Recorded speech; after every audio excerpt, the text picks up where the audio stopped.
You're watching the MAC on ESPN.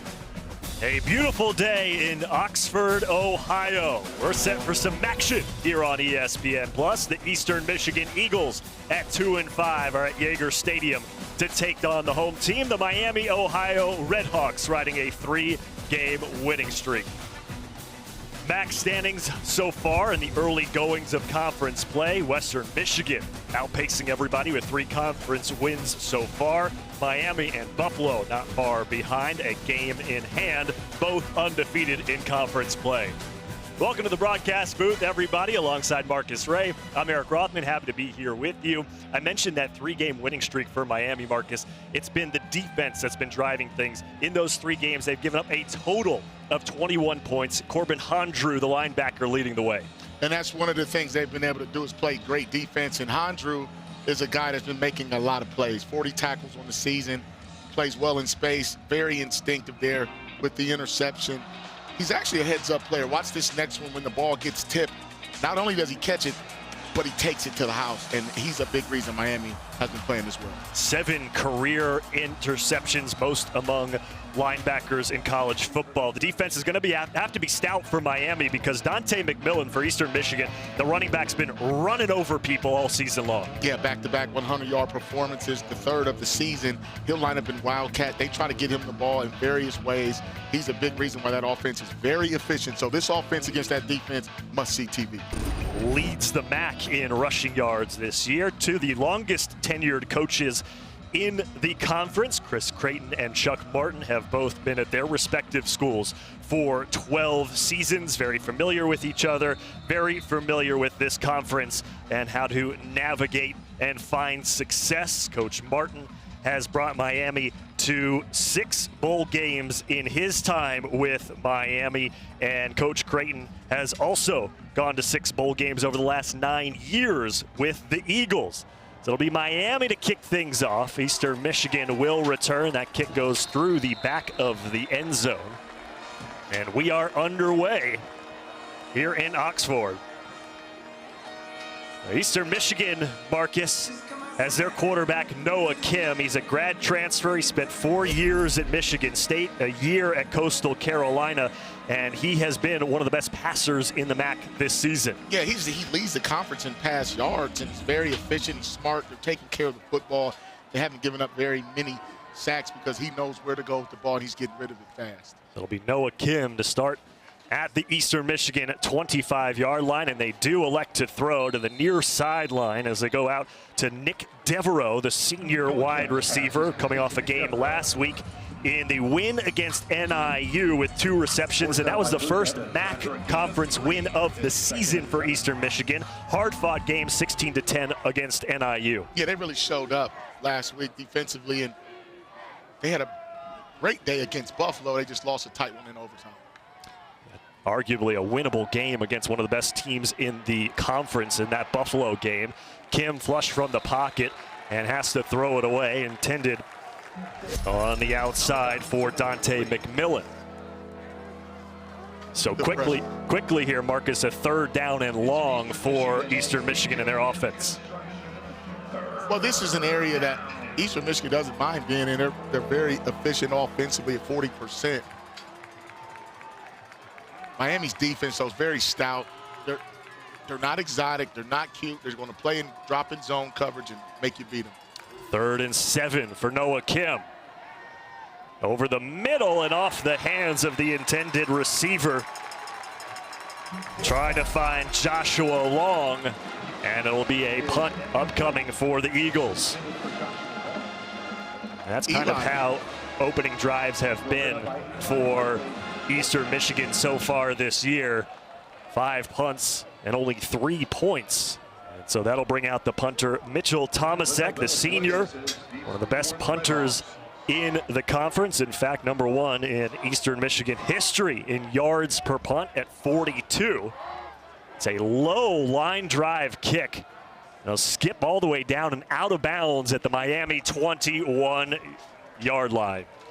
Speaking of experience at the quarterback position, DeQuan Finn is no stranger, Marcus, to this conference. He spent 4 years at Toledo, nearly 9,000 total yards, was the MAC Player of the Year in 2023. Then he transferred for a year to Baylor, had a shoulder injury, only made 3 appearances, now transfers back into the MAC and has been playing well for Miami. DeQuan Finn is no stranger to this conference. Chuck Martin and these guys, and Chris Creighton, they knew all about him at Toledo. He played well. And how about those 2 games in his career against EMU? Over 800 yards. We'll come back to those stats in a moment because they're super important as he hands it off in the inside. Josh Ringer for the first play of the game is Josh Ringer, the running back who was questionable for this game, gets the first carry. 2021, 469 yards against EMU. 2023, 407 yards against EMU. Marcus, in his entire career, he's averaging about 158 yards per game against everybody else other than EMU. 300-yard difference between your average and your opponent average is crazy stuff for DeQuan Finn. As back-to-back running plays to start the game for Miami, and it'll bring up a 3rd and long for the Redhawks. Well, you'll see Finn run that read option. Every now and then he will pull it.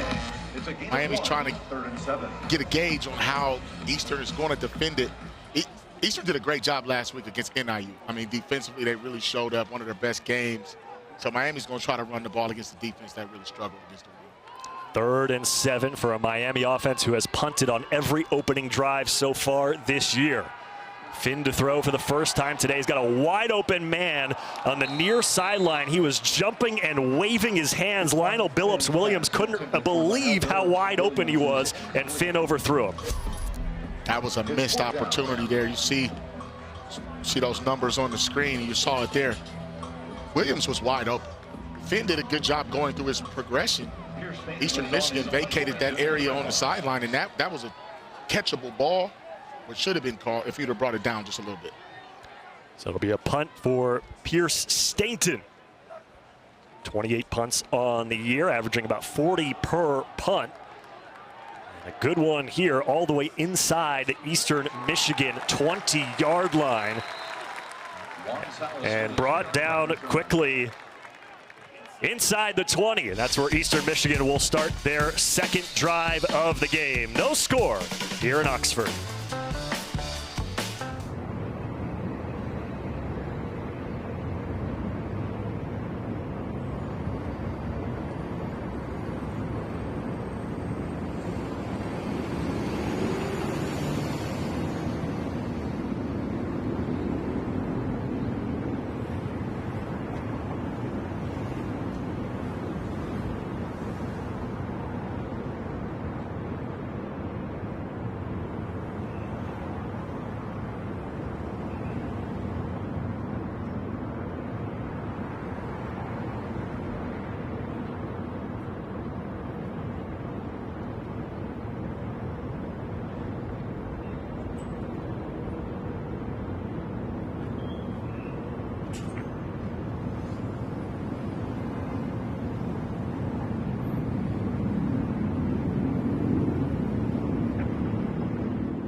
Well, Marcus, we talked about Eastern Michigan quarterback Noah Kim. He played 5 years between Michigan State and Coastal Carolina, but even though that's a lot of years in college football, hasn't played a ton of games, just 16 games played over that 5-year period before transferring to Eastern Michigan.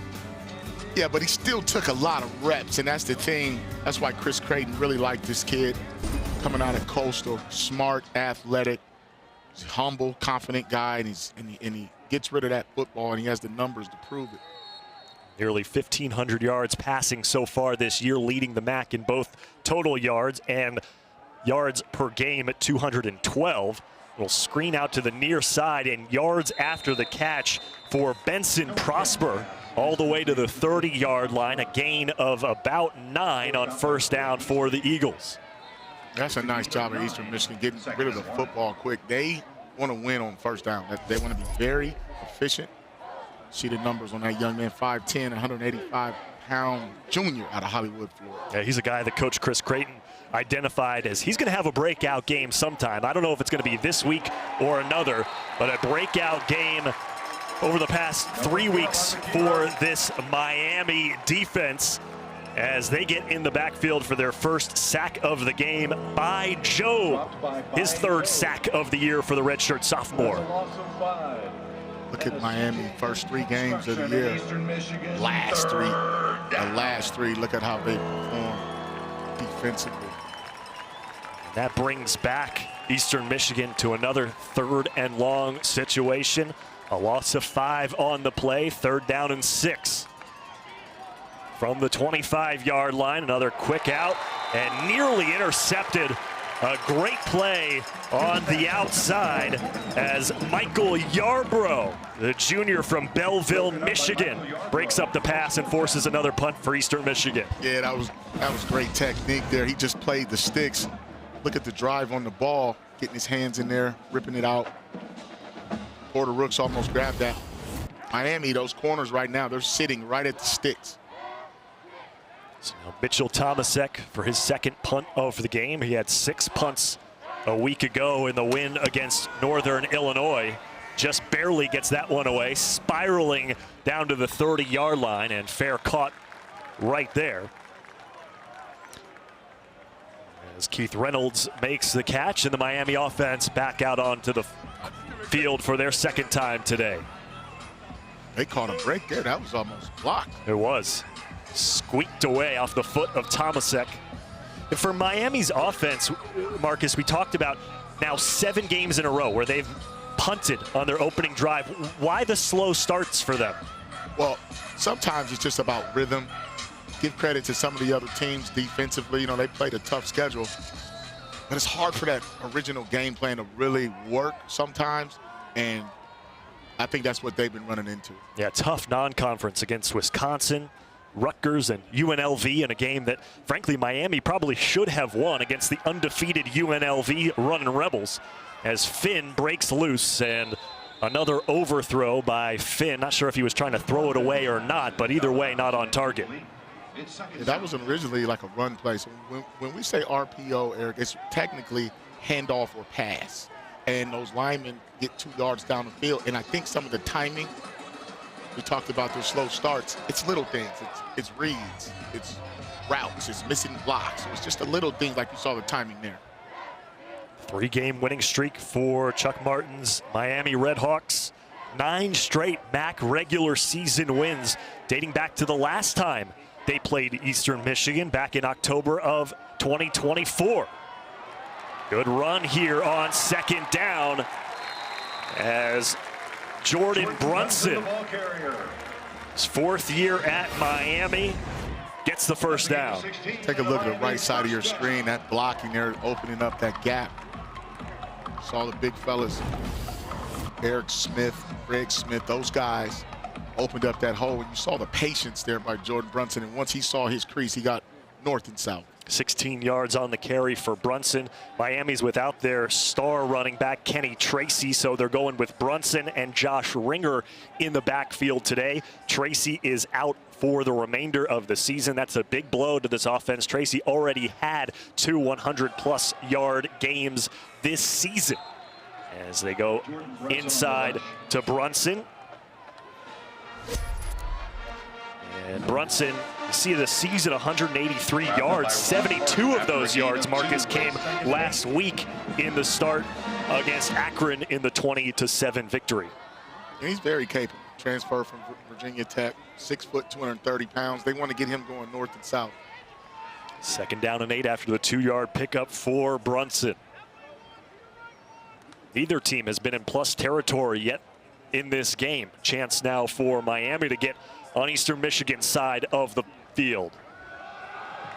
Another RPO, swinging to the outside and tripped up before he can get even more yards. Jordan Brunson makes it down to Eastern Michigan's 45. You know, Chuck Martin and company, they really like this outside zone play to the left. Good block there on the outside. Could have been a holding call. They didn't call it. Eric Smith once again. But you can't let the ball outside the defense if you're Eastern Michigan. That ball has to stay inside and in front. So 3rd and 2 for the Redhawks. It's been the running game on this drive. Brunson in the backfield. 2 wide receivers near side. It's Keith Reynolds in motion. A little flip in front. And a 1st down pickup for Miami. Brian Shane, the tight end, with the reception. And Coach Martin was thrilled with Brian Shane's performance a week ago. I mentioned all the running back injuries with Ringer out, with Kenny Tracy out. Well, they brought Shane in to essentially block like a running back a lot of the time in the win against Akron, and Coach Martin was thrilled with his performance. Yeah, he's very versatile there. He can line up at fullback, H-back, got those nice soft hands. I was more impressed with Finn's ability to sell that option and then make the shovel pass. Pick up another 1st down. 1st and 10 from the 42. Quick throw. Finn's pass is complete. And Benson, Braylon Isom, a wide receiver, his first catch of the game. Miami will take their shots, but on 1st and 2nd down, when they get in this area, they're just trying to play grass football. Where's the grass? And that time, Isom ran a 5-yard hitch and made a great catch. Down to Eastern Michigan's 35 for a 2nd down and 3 upcoming.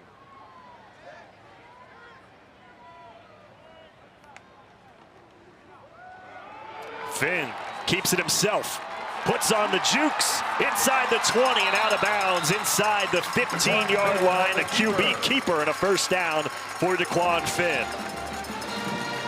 That's a gain of 22 and a Miami. That right there is a play Joe Moorhead runs at Akron, where you run into the short side. It's either quarterback run or you can throw it down the field. And it puts that boundary side defensive back in conflict. That was a great call, great execution. Red zone opportunity now for Miami with 7:30 to go here in the 1st quarter. Handoff is to Josh Ringer, the redshirt freshman from Lawrenceburg, Indiana, down to the 9-yard line. And the red zone offense has struggled a little bit for Miami this year, Marcus, converting a touchdown just 47% of the time, 8 for 17 on the year. Yeah, and that comes down to little things, blocking, drop passes, but the field is a lot shorter, and those defensive backs play the line closer.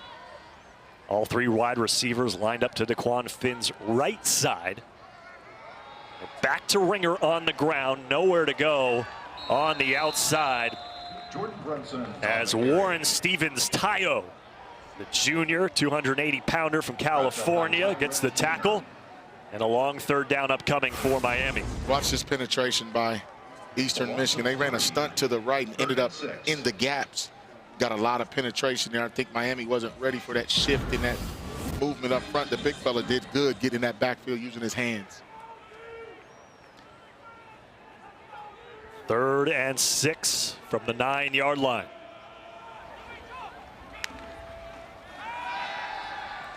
Plenty of time for Finn. Now scrambles. Has to get to the 3-yard line for the 1st down. He gets there, and it'll be 1st and goal from the 1 after another scramble by DeQuan Finn. Well, you'll see Finn go through his progression. Nice job by this offensive line, giving him time. Kept his eyes downfield, and that's what he does when he gets loose. They'll make you miss. Now they have the ball on the 1-yard line. Mentioned that offensive line. It's a relatively new offensive line for Miami. They lost 166 of starting games experience from last year's O-line due to 4 graduating seniors and 1 transfer. And the O-line does enough there to get what is the first touchdown of the game. Jordan Brunson runs it in for 6. Miami is on the board.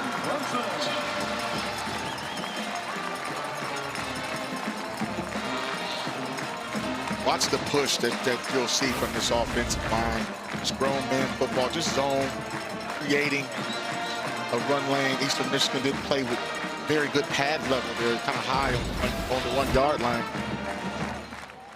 3rd touchdown of the year for Jordan Brunson. And the extra point is good by Dom Jobin. 7-point lead for Miami here at home. Jordan Brunson punches it in. A beautiful day in Oxford, Ohio.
Oh, 80 degrees, it sure doesn't feel like Halloween is right around the corner, but the fall festivities in the air here in Oxford, Ohio, a gorgeous day.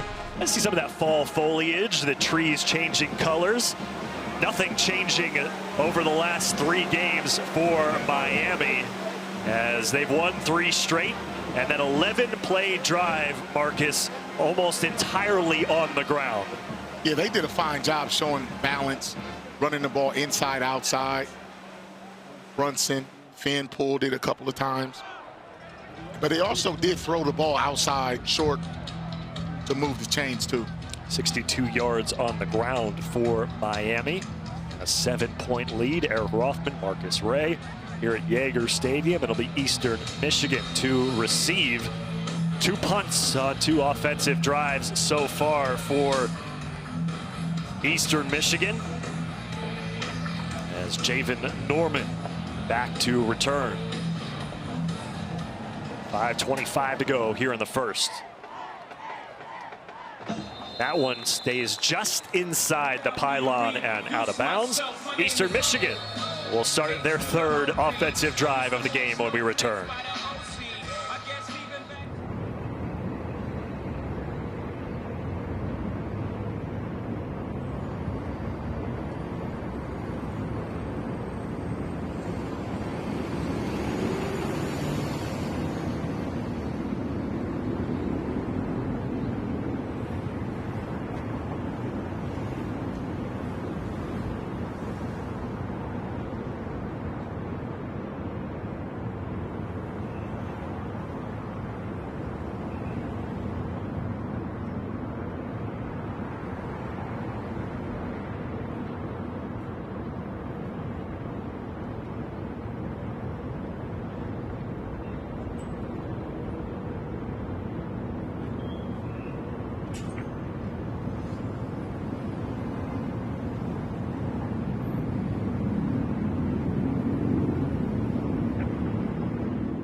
Eastern Michigan trailing by 7, 5:25 to go in the first quarter. And Marcus, this Eastern Michigan offense just has not been able to get Dante McMillan going at all. -5 rushing yards in their 2 offensive drives so far. Yeah, Miami's trying to make someone else beat them, and Eastern hasn't figured it out yet. 2 3-and-outs so far for this Eastern Michigan offense. There is McMillan all the way to the outside. A short game, but a flag down. A penalty marker is down. First flag of the game for our refereeing crew. Head referee Billy D. Williams. Holding. Offense, number 17. 10-yard holding to the spot of the foul. Bates first down. It's the wide receiver Benson Prosper called for the hold. Yeah, you see it right to the right of your screen. Grab the back of the jersey. The one thing about that play is when you run an outside zone, it takes a long time to develop. And those wide receivers, they have to block for an extended period of time. And it's really tough when the defender moves the opposite way. First down and 18 now. Eastern Michigan has yet to cross the 50-yard line. They've yet to pick up a first down, and a drop right there that would have done both.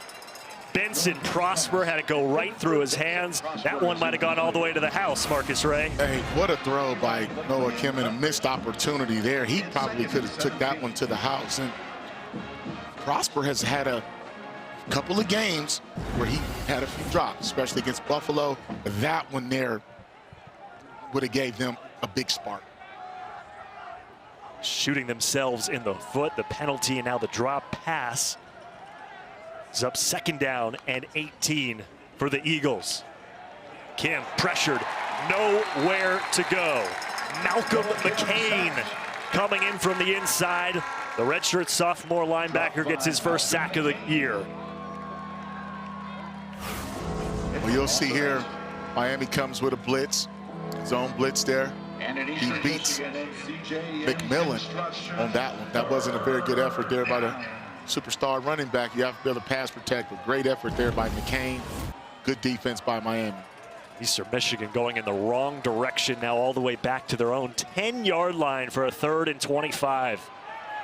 Kim steps up, tucks it and runs out to the 20 and not much further, out of bounds at the 21-yard line. It'll be the 3rd straight punt for Eastern Michigan.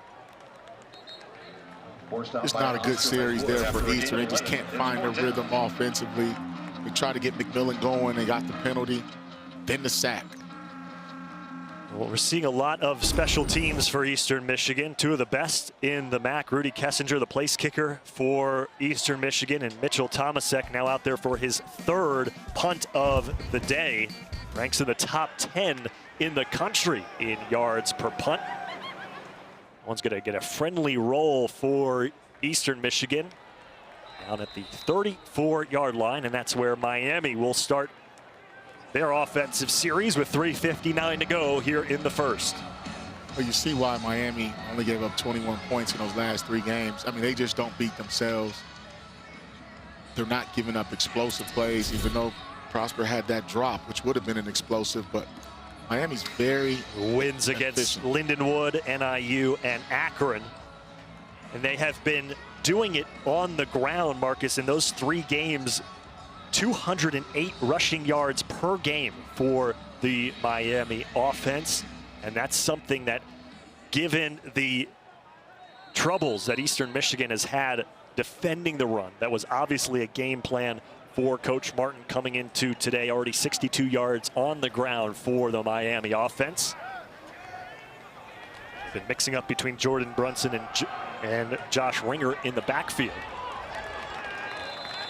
Brunson takes it out to the 40-yard line. And Marcus, I mentioned the poor rush defense for Eastern Michigan. Yards per play and yards per game given up to opponents' rushing offense. Eastern Michigan is last in the country. They give up nearly 250 yards per game on the ground.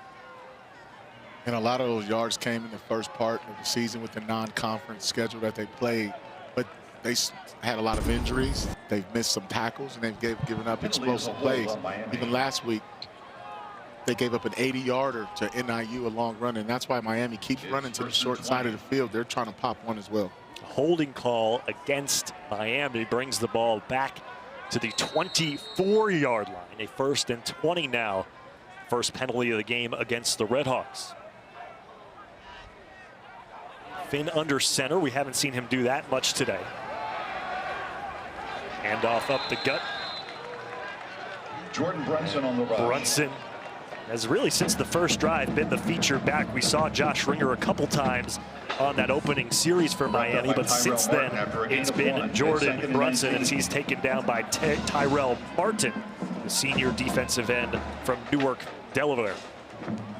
Yeah, Jordan ran the ball 19 times a week ago, and they really need that 1-2 punch with Ringer and Brunson to take the pressure off of Finn to have to do it with his legs.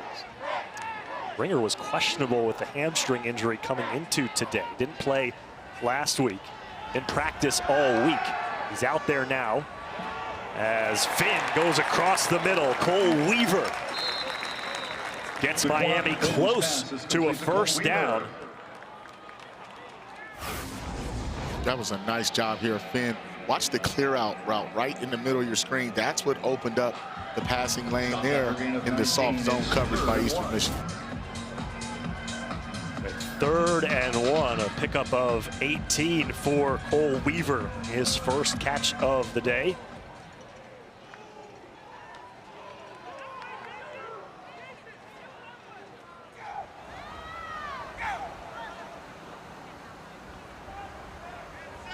Isom in motion. Brunson. Jordan Brunson, the ball carrier. Looks like he might be short there, Marcus. Needed to get to the 44-yard line. And it's 4th down. That was a great job by Carter Evans, the defensive end, 33. He really closed down that edge of the defense, made that hit right at the line of scrimmage. Carter Evans, his brother Samson, former running back for Eastern Michigan, left the school as its all-time leader in touchdowns. And now Miami going for it on 4th and 1. They go back to Brunson into the pile. And he leans ahead to the 45-yard line as they wave the chain gang forward. A 1st down for Miami.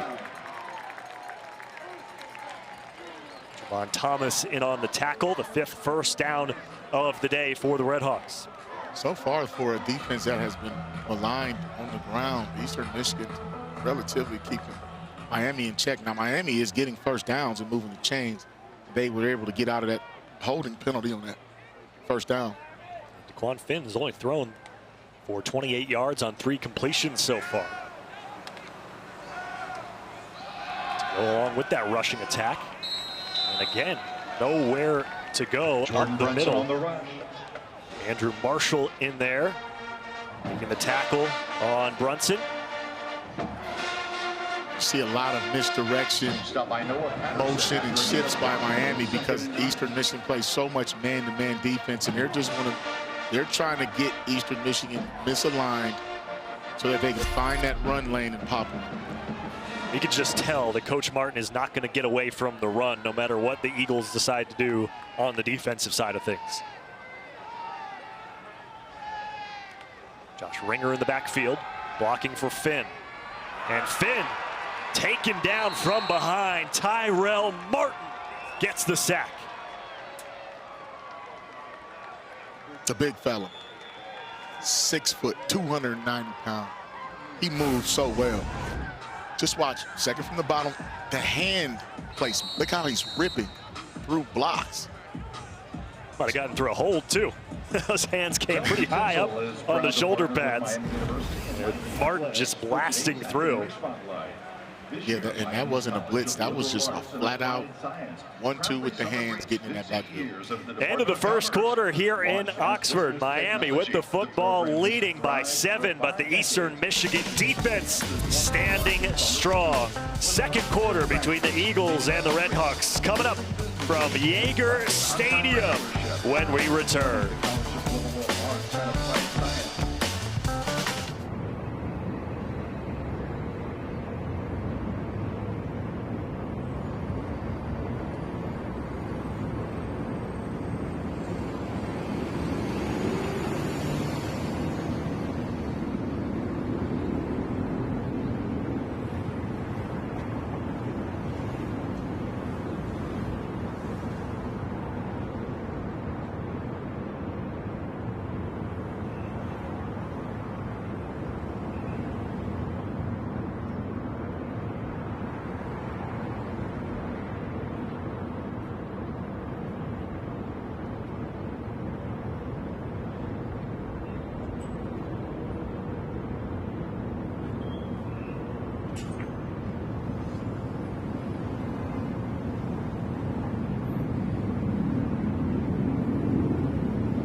action here on ESPN Plus. Started the second quarter. Miami on top 7-0 at home against Eastern Michigan.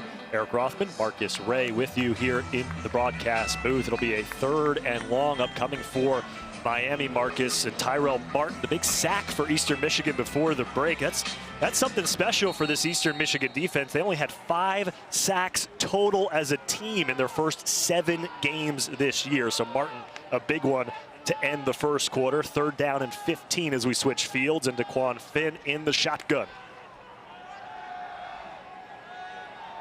Over the middle and brought down by Cole Weaver. Had to climb the ladder. A 16-yard pickup and a 1st down on 3rd and 15.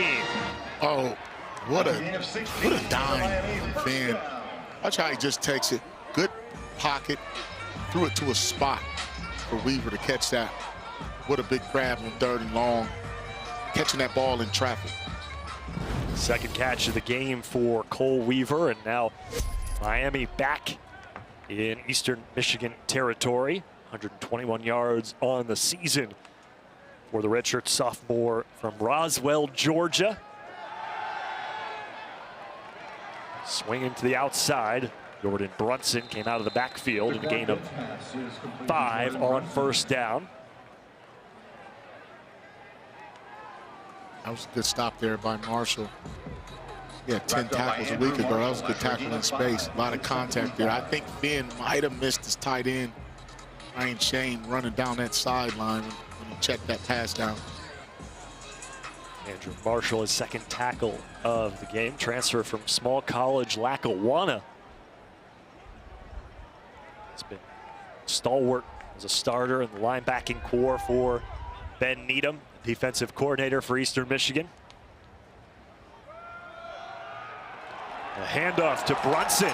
Breaks out to the left side. Now cuts back to the middle. Brunson all the way to the end zone. Oh, excuse me, Keith Reynolds, the wide receiver. They brought him into the backfield, and it's Keith Reynolds, the touchdown. 5'9", 181-pound speedster, transfer from Washington. Flag on the play. Face mask against Miami.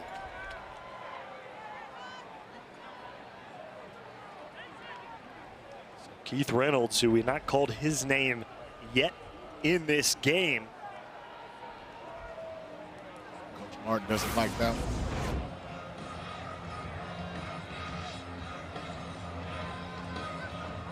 See little hands to the face both ways.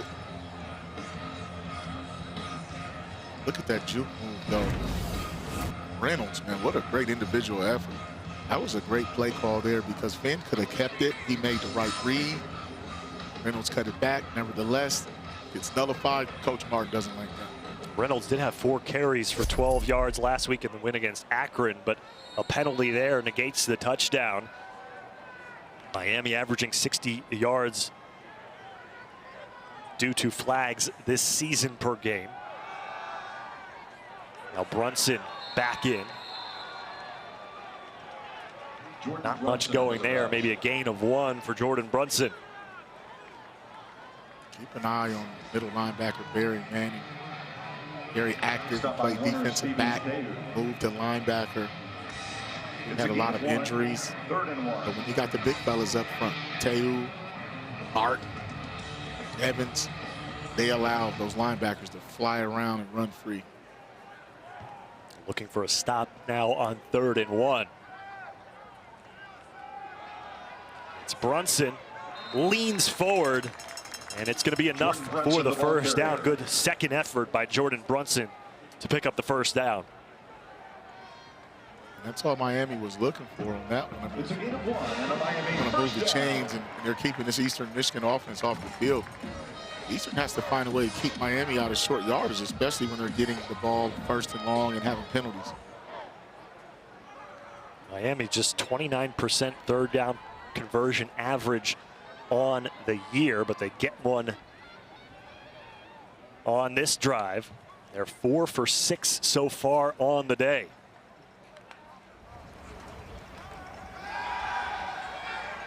To the far corner, going up and make making the catch and then dropping it as he's taken down in the end zone. Cole Weaver had his hands on it for a second. Bryce Llewellyn came over, and he might have been the second guy to hit Weaver and knock the ball loose, Marcus. Yeah, that's a great play by Llewellyn, who had an interception last week, his second. That right there is a good football play. Weaver, great effort trying to high point the football. I actually thought Finn was going to hit the route just underneath that. That was a great play call. It's a leverage concept, deep over routes, but that's a good play by the Eagles. Tyrell Diener also in there on the primary coverage. Second down and 10.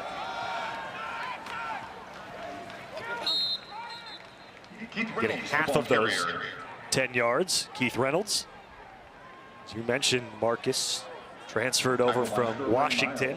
Played 12 games last year for the Huskies.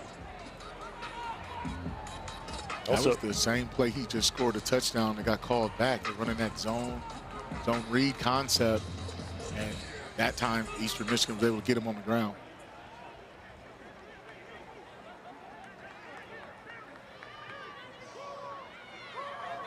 Third and 5. Miami 4 for 6 today on third down conversions, and they will take a timeout before this attempt with 11:14 to go here in the second quarter. Miami driving, looking to extend their lead and extend their 3-game winning streak here in the second quarter.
Well, another third down upcoming for Miami, and it's been a struggle on third down offensively for the Red Hawks this season, but not today. You see 29% conversion on the year, 4 of 6 today, and Marcus, maybe a reason is because statistically Eastern Michigan on defense, one of the worst teams in the MAC when it comes to third down defense.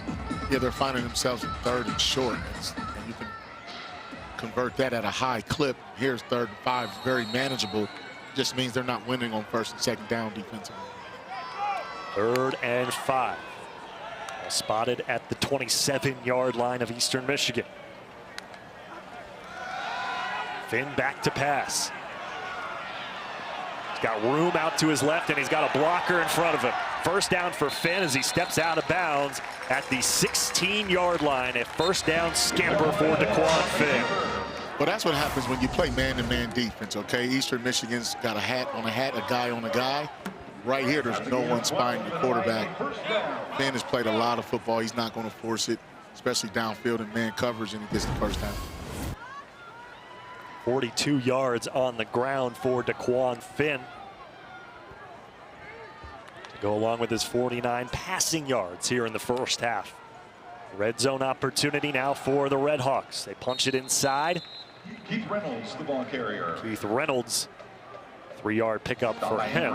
And I'm wondering too, Marcus, if Keith Reynolds is getting a little more action in the backfield, because Josh Ringer again was questionable today with the injury. We saw him in the first series. We really have only seen him in blocking situations since then, and now Reynolds is picking up more carries here in the second quarter. Yeah, I think Reynolds is a guy that they've been working in practice secretly and silently, and then you can line him up in the slot like he is now, but they have been decimated at running back, and if you have a versatile guy, then you definitely need to use him. Brunson right up the gut, be near a first down, about 1 yard short. He's taken down at the 7-yard line. It's a gain of 6, 3rd and 1. A lot of misdirection in that backfield. It's a good downhill run. So when you look at this 3rd down and 1, very high percentage makeable 3rd down because of what they do with the football on 1st and 2nd. They bring in Brian Shane, the tight end, for some extra protection up front. 3rd and 1. Brunson locking horns, pushes his way in front of the initial tackler, Barry Manning. And Brunson gets another first down. Miami is inside the 5-yard line. Watch his individual effort. Second effort gets the first down. Right at the point of attack, right there. Manning had his pad level too high there. You're not going to pull Big Brunson down by his jersey. He kept those legs turning and burning. And now they put Josh Ringer in the backfield. First down and goal from the 4. It's Keith Reynolds in motion. Good head fake by Finn, still looking for help. And thrown out of the back of the end zone. No, one name we haven't said yet at all for the Miami offense is Cam Perry, the wide receiver who leads the nation in yards per catch, just under 30 yards a reception. He's gone over 100 3 times this year. He hasn't registered at all here today. Yeah, it looks like Eastern Michigan trying to bracket him. That's what's opening up things for Weaver. Yep. And some of the other receivers, but he's definitely a big play guy. Brunson standing side by side to Finn here on this 2nd down. Brunson in the middle of the pile. Nowhere to go, a pickup of 1 down to the 3-yard line. Again, it's Miami offense coming into today, converting red zone touchdowns at just a 47% clip. They did get one earlier on a Brunson run, as now it's 3rd and goal from the 3-yard line. Yeah, Miami's playing keep away, milking the clock, trying to wear the defense down. See, Eastern Michigan now has 5 defensive linemen in there. Something a package they ran a couple of games ago due to injury and just trying to change the scheme. Ringer out of the backfield, makes the catch, and into the end zone.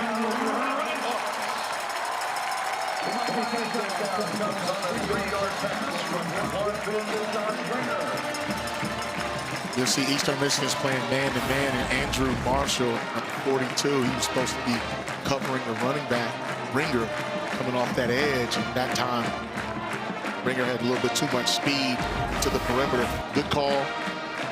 Touchdown, Miami. What a great drive.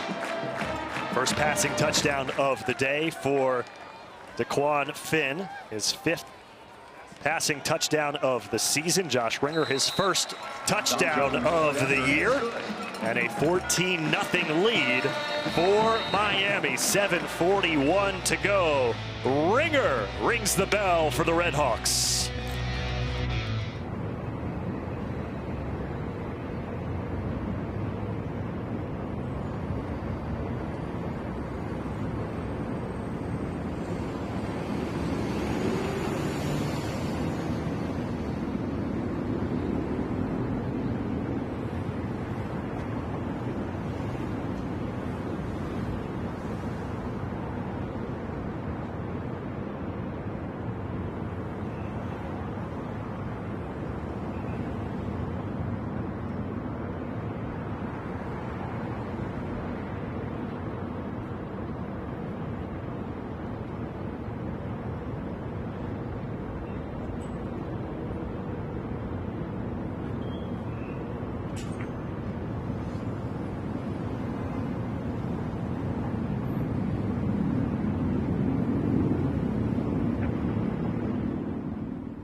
20 plays, 66 yards, 11 minutes and 20 seconds on the scoring drive for Miami. They are on top here at home, 14-0. Eric Rothman, Marcus Ray back here with you in Oxford, Ohio. And how about the time of possession in the game, Marcus?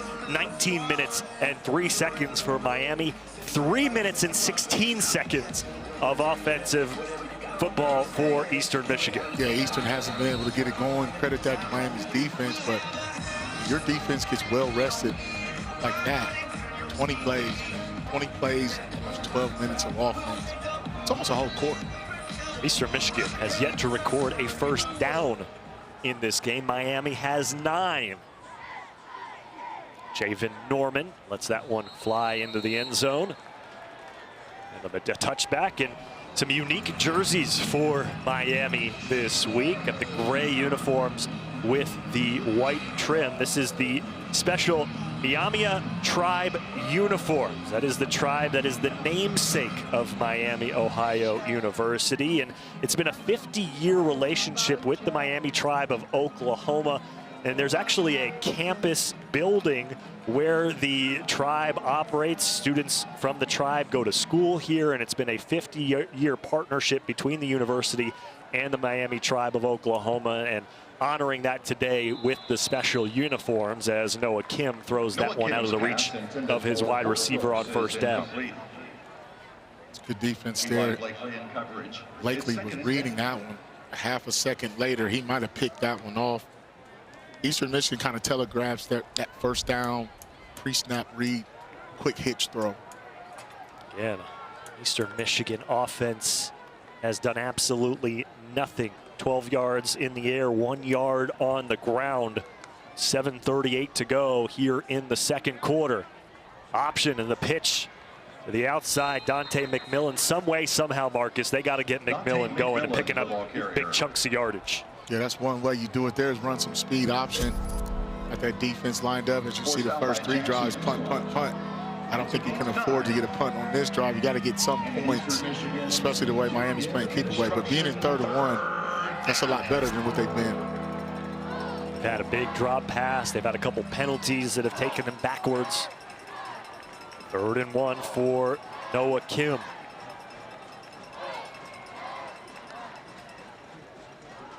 Go to McMillan, outside, wrapped up and tackled behind the line of scrimmage. Eli Blakey comes in to make the play. A flag down. If it's against Miami, it might give Eastern Michigan their first down of the game. It is a personal foul, face mask.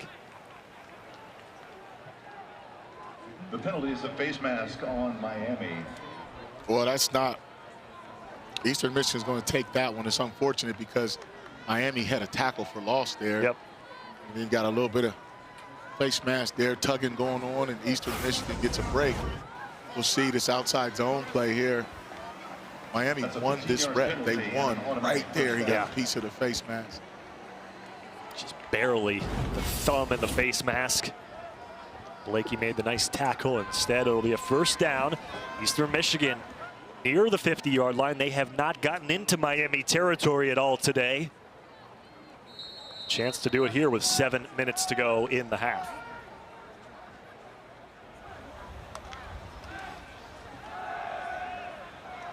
Kim back to pass, takes a shot downfield, wide open, and a touchdown.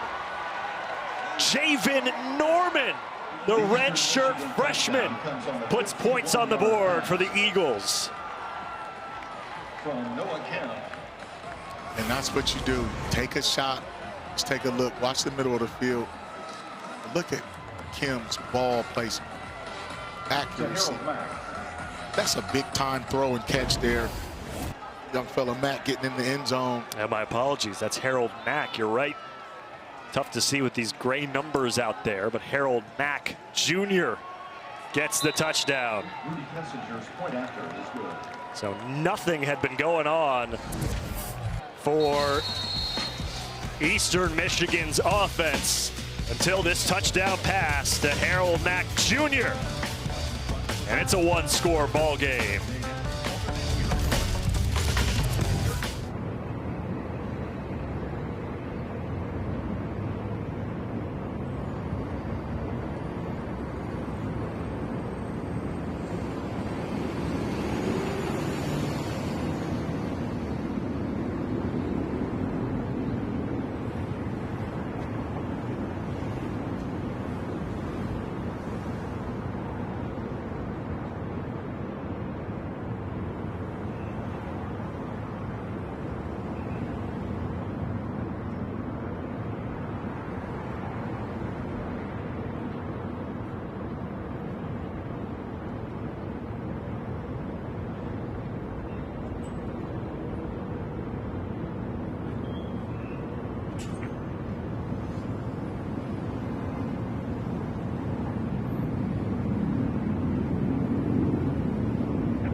Oh, Harold Mack Jr. all smiles on the sideline for Eastern Michigan. That's his first career reception, a 3-play, 75-yard drive in just under a minute for Eastern Michigan. A 51-yard connection from Kim to Mack. That tripled the offensive production of the entire half for Eastern Michigan, and they're right back in this ball game. Well, they have to take their shots when they can get them. They haven't had the ball for very long, and right after that face mask penalty, they were right at the 50 and felt like if you get it all in one whop, and that's what they did. Harold Mack, I don't believe, was even on the depth chart for this game. He hadn't even been thrown to this year, and a 51-yard reception for him. Some news and notes from around the MAC. Western Michigan, 4-game winning streak for them after a 42-0 win against Ball State. Their first MAC shutout since 2016. Bowling Green at 28 unanswered points to come back and beat Toledo. The first win for head coach Eddie George in the conference. And then Kent State defeated UMass last week. And that snapped a 17-game conference losing streak for the Golden Flashes. I like those news and notes. It kind of give you the perspective on what's going on around the conference. Jordan Brunson, a lot of room on first down near midfield. And a 23-yard pickup on first down for Jordan Brunson. See, this time, Miami runs that, it's called a split zone, where you see the tight end coming across the field, Shane, the line going left, tight end going right, and it just creates a run lane there. Good job by Brunson just getting in the open field, running downhill. They mark him down at the 45, so a 20-yard pickup as an injured Eagle on the play. McNulty walking off gingerly.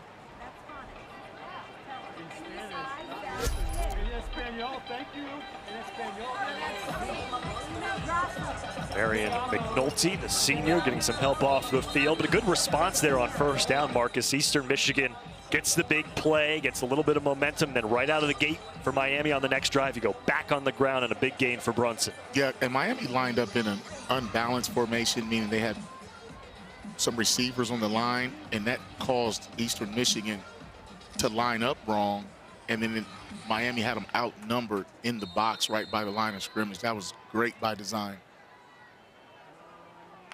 Josh Ringer, the running back on this play. Reynolds in motion. Good pressure. Finn squeaks out of it. Finds his tight end, Brian Shane. First down pickup.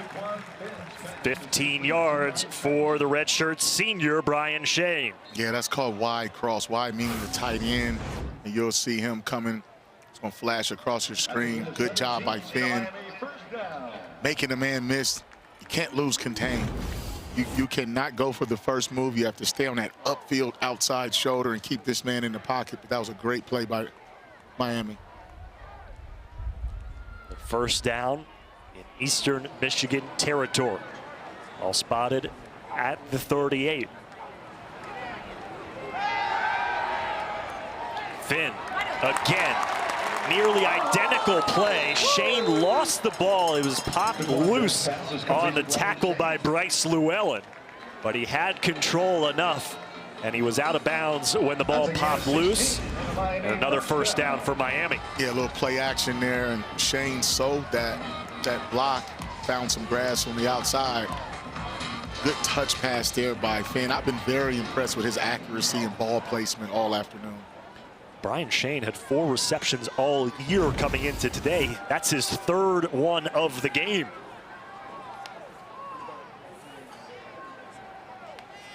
Three first down passes in a row, plays in a row, I should say, for Miami's offense. And now they get just inside the 20-yard line on that pickup by Reynolds. By Noah Patterson after a gain of 2.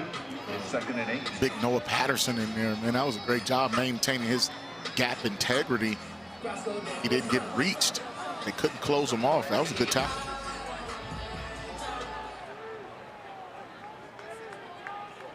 Second down and 8 from Eastern Michigan's 20-yard line. 4:30 to play here in the opening half Oxford, Ohio. Miami riding a 9-game regular season winning streak in the conference. Quick pass to the near side, leaning into the end zone, and a touchdown. It was the Brian Shane drive, and the big tight end finishes it off for the 3rd touchdown of the day for the Redhawks. Watch Shane come across behind the line of scrimmage. Eastern Michigan lost him in the shuffle. Wide open, and the man finishes the play there, getting in the end zone. If you're Juan Salas, you got to take that on up top and try to knock that football loose, but that was a good play action behind the line pass. 20-yard touchdown reception for Brian Shane, who now has 56 yards receiving today. Quan Finn, his 2nd touchdown. He's up to 105 yards through the air, and it's pushed back out to a 14-point lead for Miami. They really answered the bell offensively after that big pass from Eastern, as you mentioned. And that's what championship caliber teams do.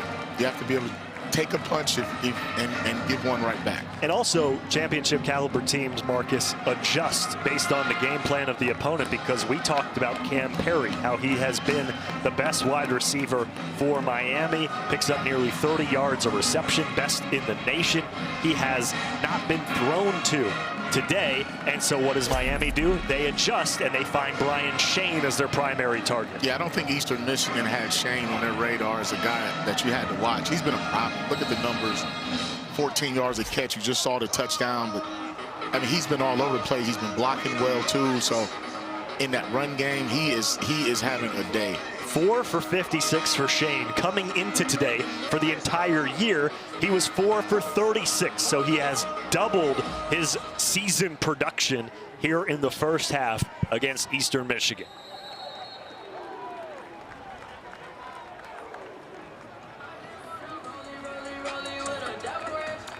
We'll see if Eastern Michigan can come back out with some fireworks of their own. Had that 51-yard pass from Noah Kim to Harold Mack. The touchdown on the last possession. But outside of that throw, Eastern Michigan has not even registered a first down in this game. Yeah, they've been out of sync offensively, and I think Miami's defense is very fundamentally sound. They're good at what they do, and they don't make many mistakes. I should say the first downs came on penalties against Miami, not necessarily earned by Eastern Michigan's offense. Brooks, the ball carrier. First down run for minimal gain. It's Porter Rooks, his first carry, the wide receiver from Charlotte, transferred over from NC State. It was a nice read there by Corbin Hondrew. Young man we talked about at the top of the show. I mean, he really read his keys, wrapped around, and made that tackle.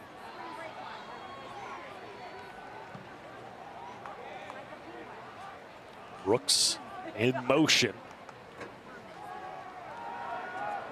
Plenty of time for Noah Kim over the middle into traffic and intercepted. Corbin Hondrew, his 3rd interception of the season. And he comes up big here in the 2nd quarter for Miami.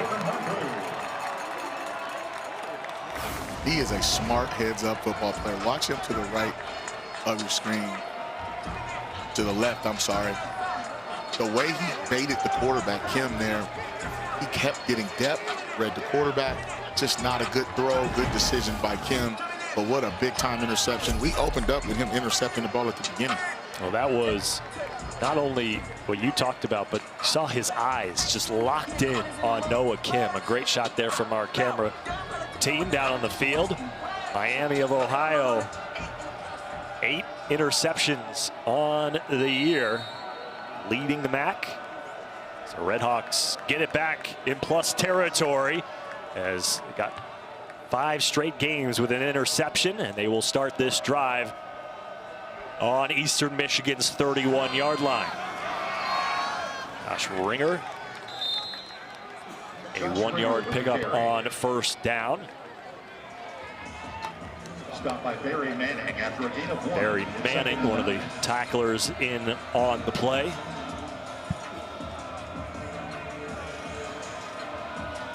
That's a good stop there by Manning.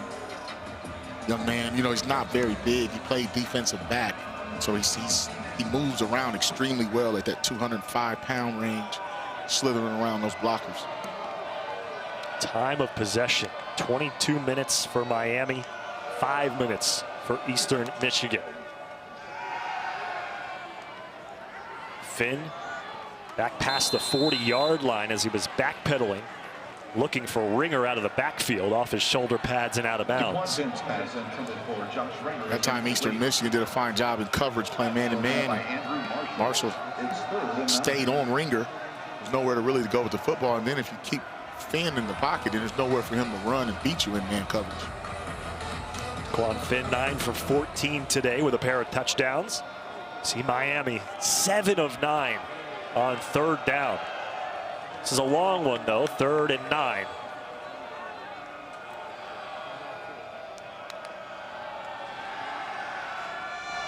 Finn, a wide open wide receiver. It's Keith Reynolds on the outside to the 8th converted 3rd down in the first half for the Redhawks. Yeah, watch this clear out route there by Cam Perry. See, he commanded a double team, and that's what freed up Reynolds, and that's what's been going on all day, is they're running a bracket on Cam, but it's opening up things for the other players.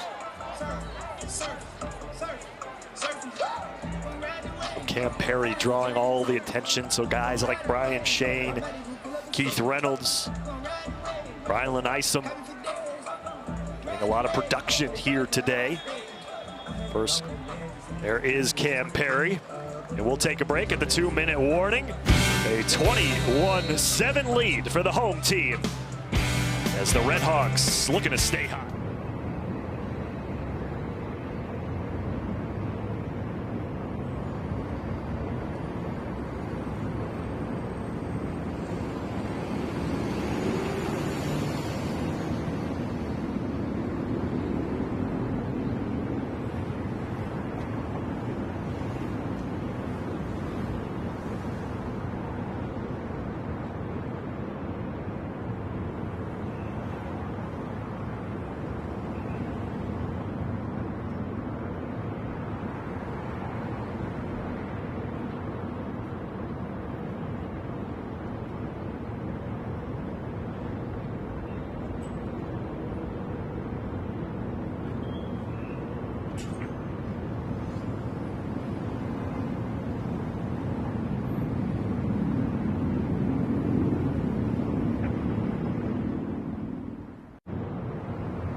Marcus, we talked a lot about Cam Perry, not because what he's done here today, but the attention that he's drawing from Eastern Michigan's defense and allowing his teammates to get open. And you see the reason why he leads the country in yards per reception.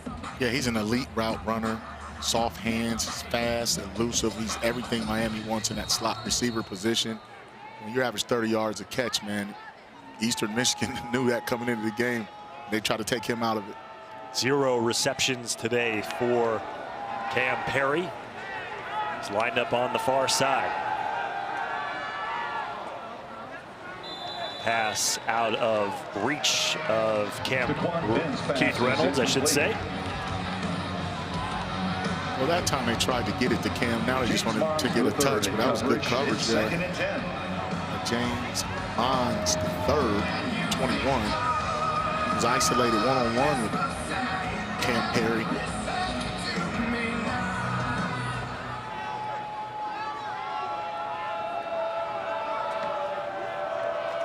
Reynolds now in the backfield. 2nd and 10.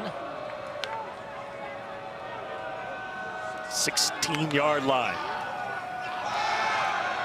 Handoff and the ball is loose. Reynolds lost it. And it's a turnover in the red zone. Eastern Michigan comes up with the first turnover of the day for their defense. What a big play. What a big play for Eastern Michigan. Let's take a look and see here. Now, that's the play they've been running with Reynolds, is that inside zone. He cuts it back. You see Barry Manning punch that football out. Wellen ran to it. We'll see if he was down. Oh, ball just comes out. That's just, I've seen a lot of that in college football in the last couple of years, where they're timing up that punch tackle, as they call it. That was a big-time turnover when their defense was reeling right after they turned the ball over. Forced fumble by Manning. Fumble recovery by Bryce Llewellyn.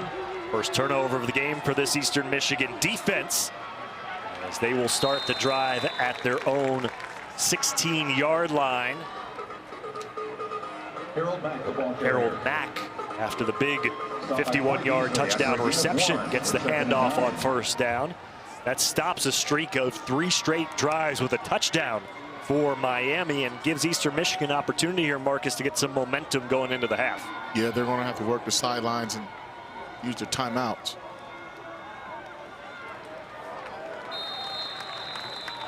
Second down and long. They go to McMillan. Pickup of 1. All 3 timeouts remaining for Eastern Michigan. So they will take one here. 3rd down. Oh, excuse me. Miami's taking the timeout.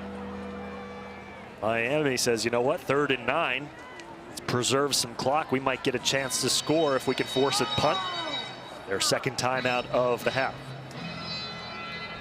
Interesting game of chess there between the coaches. Chris Creighton running the football, trying to milk some of that clock and try to get a first down, but now they get a chance to talk about this play design on 3rd and 9, and Chuck Martin saying he wants the football back. Eastern Michigan only 13 yards on the ground in the half. You surprised a little bit, maybe not taking a shot there on either 1st and 2nd to try to get some momentum going with this offense after the big turnover. Yeah, and I think when you turn the football over, you don't want to probably put Kim in a situation where he's forcing it again and turn the ball over in this area of the field. Well, punt's just as good as a turnover if you're Miami's defense. They've got Eastern Michigan pinned in a 3rd and 9. Their own 17-yard line. Kim dumps it off. Good catch over the middle. And it should be enough for a first down. Kim's pass is complete. Joshua Long, the sophomore tight end. His first reception of the day. And a 3rd down conversion on 3rd and 9 for this much maligned Eastern Michigan offense. Their first 3rd down conversion in 4 attempts. That was a nice job by Kim, checking the ball down, not forcing it downfield vertically. Yeah, good catch by Long, too. Bobbled it a little bit, reeled it in. Now a minute to go. Still a long way to go for this Eastern Michigan offense, but they've got one of the best place kickers in the conference in Rudy Kessinger, the freshman, who's 14 of 18 on the year with a long of 50. They can get it into Miami territory and give Kessinger a chance to give him 3. They would love that. Again over the middle for a modest gain. It's Tavier Dunlap, the running back, transfer from Michigan. Timeout, Eastern Michigan. As Eastern Michigan takes a timeout. Dunlap knows the maize and blue just like my partner here, Marcus Ray. Oh yeah, for sure, man. He lived over there when he played for Michigan. He actually lived near Eastern Michigan's campus, and he used to drive by that stadium every day to go to practice. And then when he hopped in the portal, it was almost like a no-brainer. He didn't even have to move.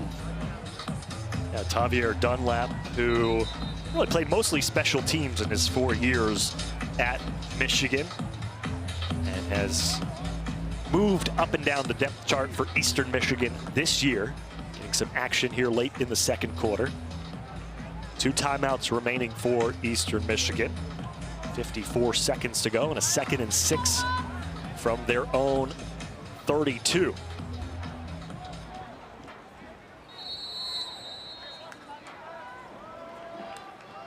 One big play so far this afternoon for Eastern Michigan, the 51-yard pass to Harold Mack. Kim going deep down the far sideline, and bobbling, nearly making the play is Harold Mack again. For a guy who they've never thrown to before in his life, Harold Mack is getting a lot of action here against Miami. Well, Kim recognized it was man coverage. That's why he went up top to Mack. But look at that defense there. That's great coverage by Walters. He was in phase, hip to hip, stride to stride, played the ball in the air. Mack almost tried to go up and get that like a rebound, but that was a good pass breakup. Silas Walters, who started his career in 2021 as a walk-on and now one of the best players on this Miami defense, makes the play there, forces a 3rd down and 6. Timeout, Eastern Michigan. It's a Eastern Michigan timeout. making a timeout there as the clock was stopped, Marcus, and if they pick up a 1st down on this play and then they just burnt a timeout, that could be big trying to score here at the end of the half. Yeah, that's what Chris Creighton is talking about. They're trying to figure out why the play clock almost ran down so fast after the incompletion, so the game clock stopped, but that play clock was winding down. And it's just asking for an explanation there. It's unfortunate that you had to burn a timeout. Yeah.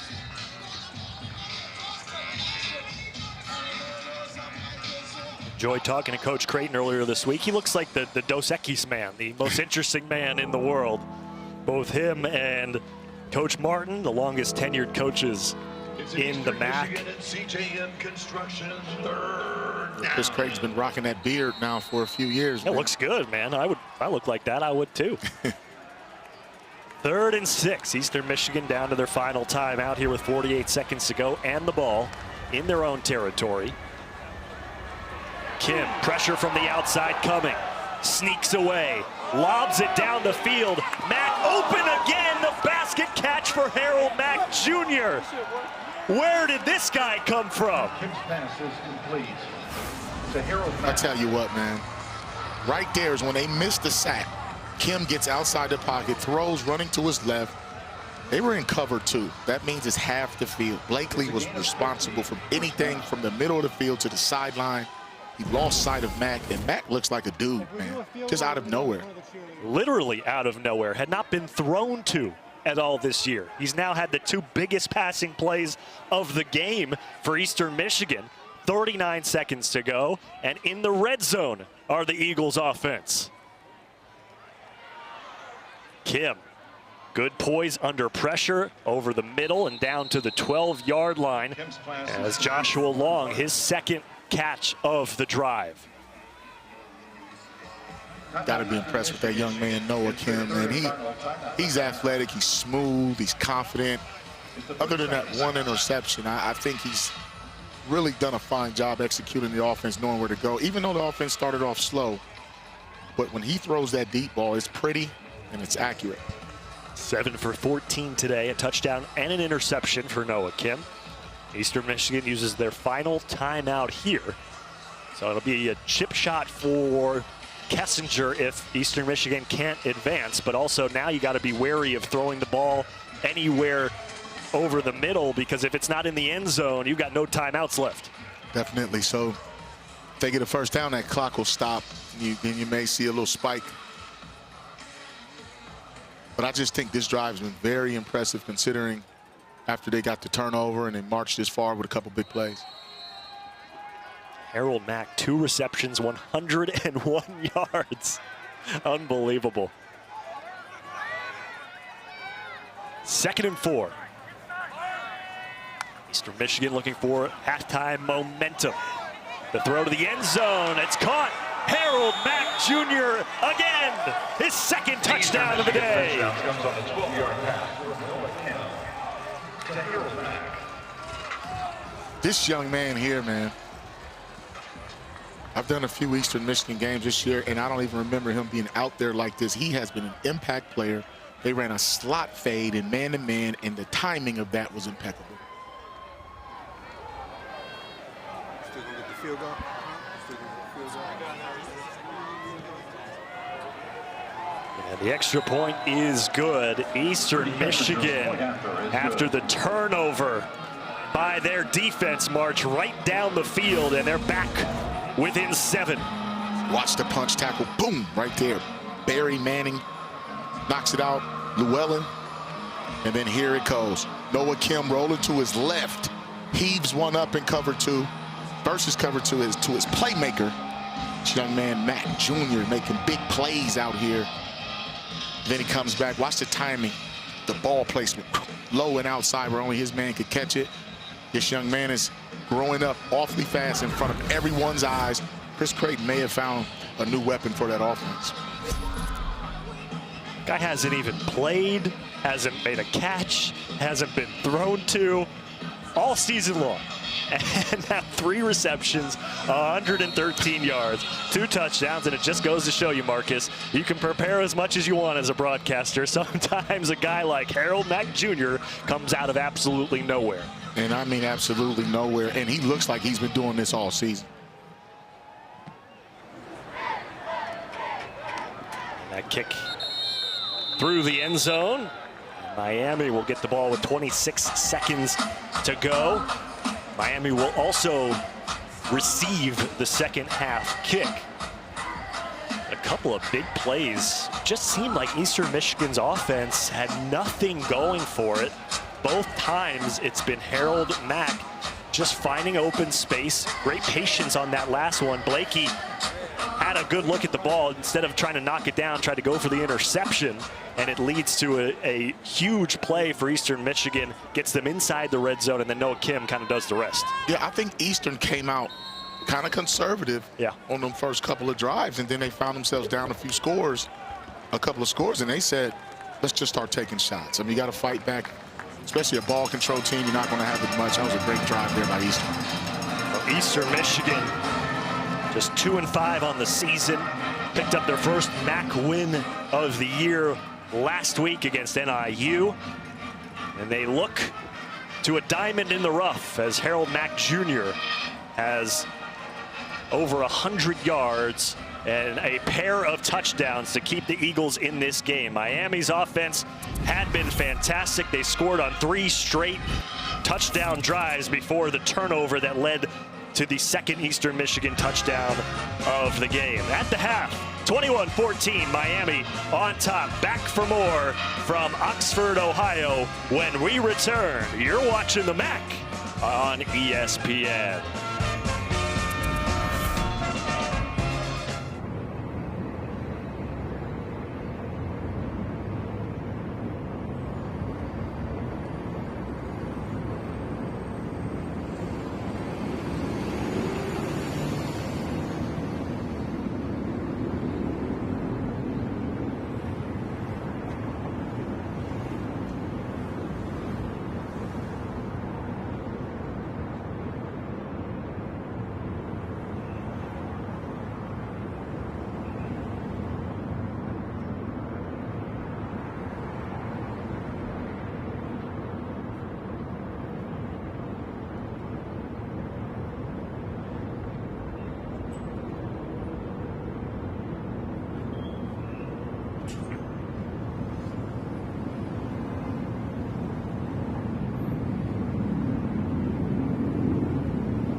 things kicked off here.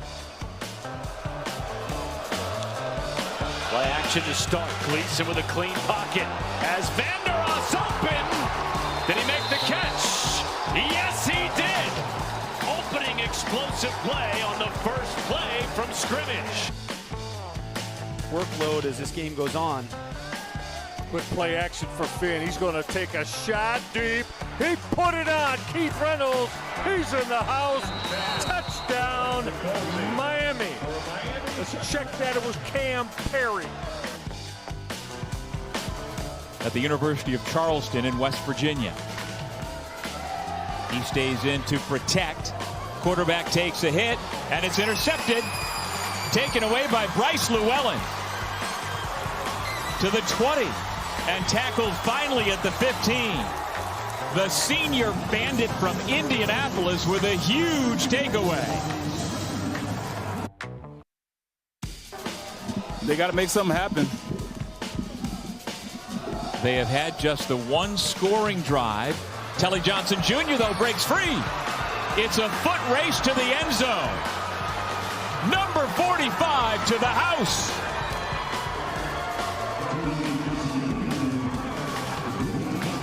$80 yards. Pressure off the edge. Sets up a screen perfectly. Up the middle, it's Petaway. Inside the 10 and the 5. Touchdown, Bowling Green. 45 yards. What a great first down run. And now DeShields rolling to the right. Letting things develop into the end zone. A diving grab. Touchdown. Golden flashes to Sean Martin.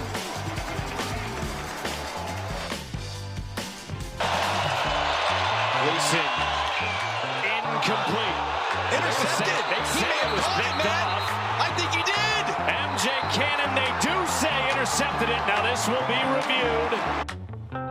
Michigan 13 for 14 over the last 4 weeks. Trips into the red zone. 3 for 3 today. Make it 4 for 4. The talented freshman Chenault with the soft hands. Touchdown Broncos. All right, here we go. Kickoff from Marcus Lai. He sends that football end over end into the air, and it is retrieved. Here come the golden flashes and a nice burst. This is going to be how you want to start a football game. Unbelievable return. It's a touchdown for the golden flashes right out of the chute. Thought that we would be talking about Bowling Green being down 7 points with 7 minutes to go and having football. There's some trickery. Garcia's going to throw it. Has Petaway open. He catches it in stride. There goes Petaway. Touchdown, Bowling Green.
equals a winning combination.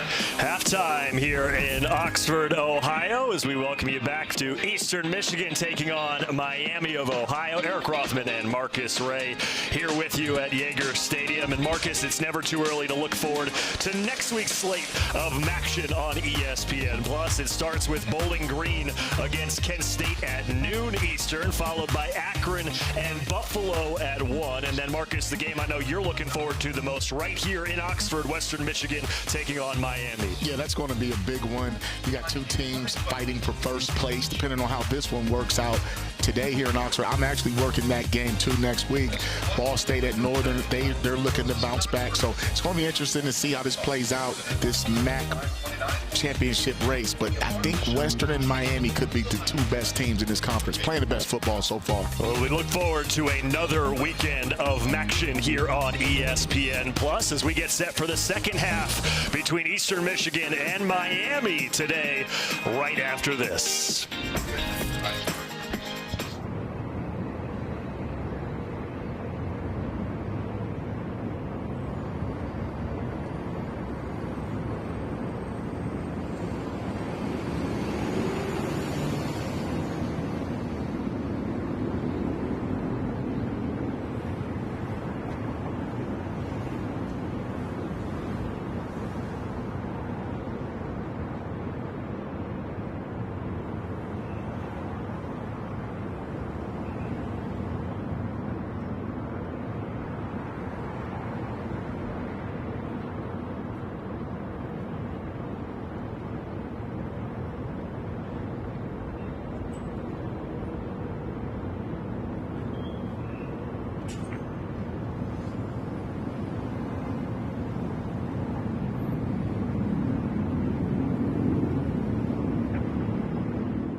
Welcome you back to Miami, Ohio. The Redhawks in a battle at home here at the half. 21-14 on top of Eastern Michigan. Eastern Michigan, a late second quarter touchdown, making this a ball game.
You're watching the MAC on ESPN. It's 21-14 lead for Miami, Ohio at the break. Eastern Michigan, pesky like a gnat, just won't go away.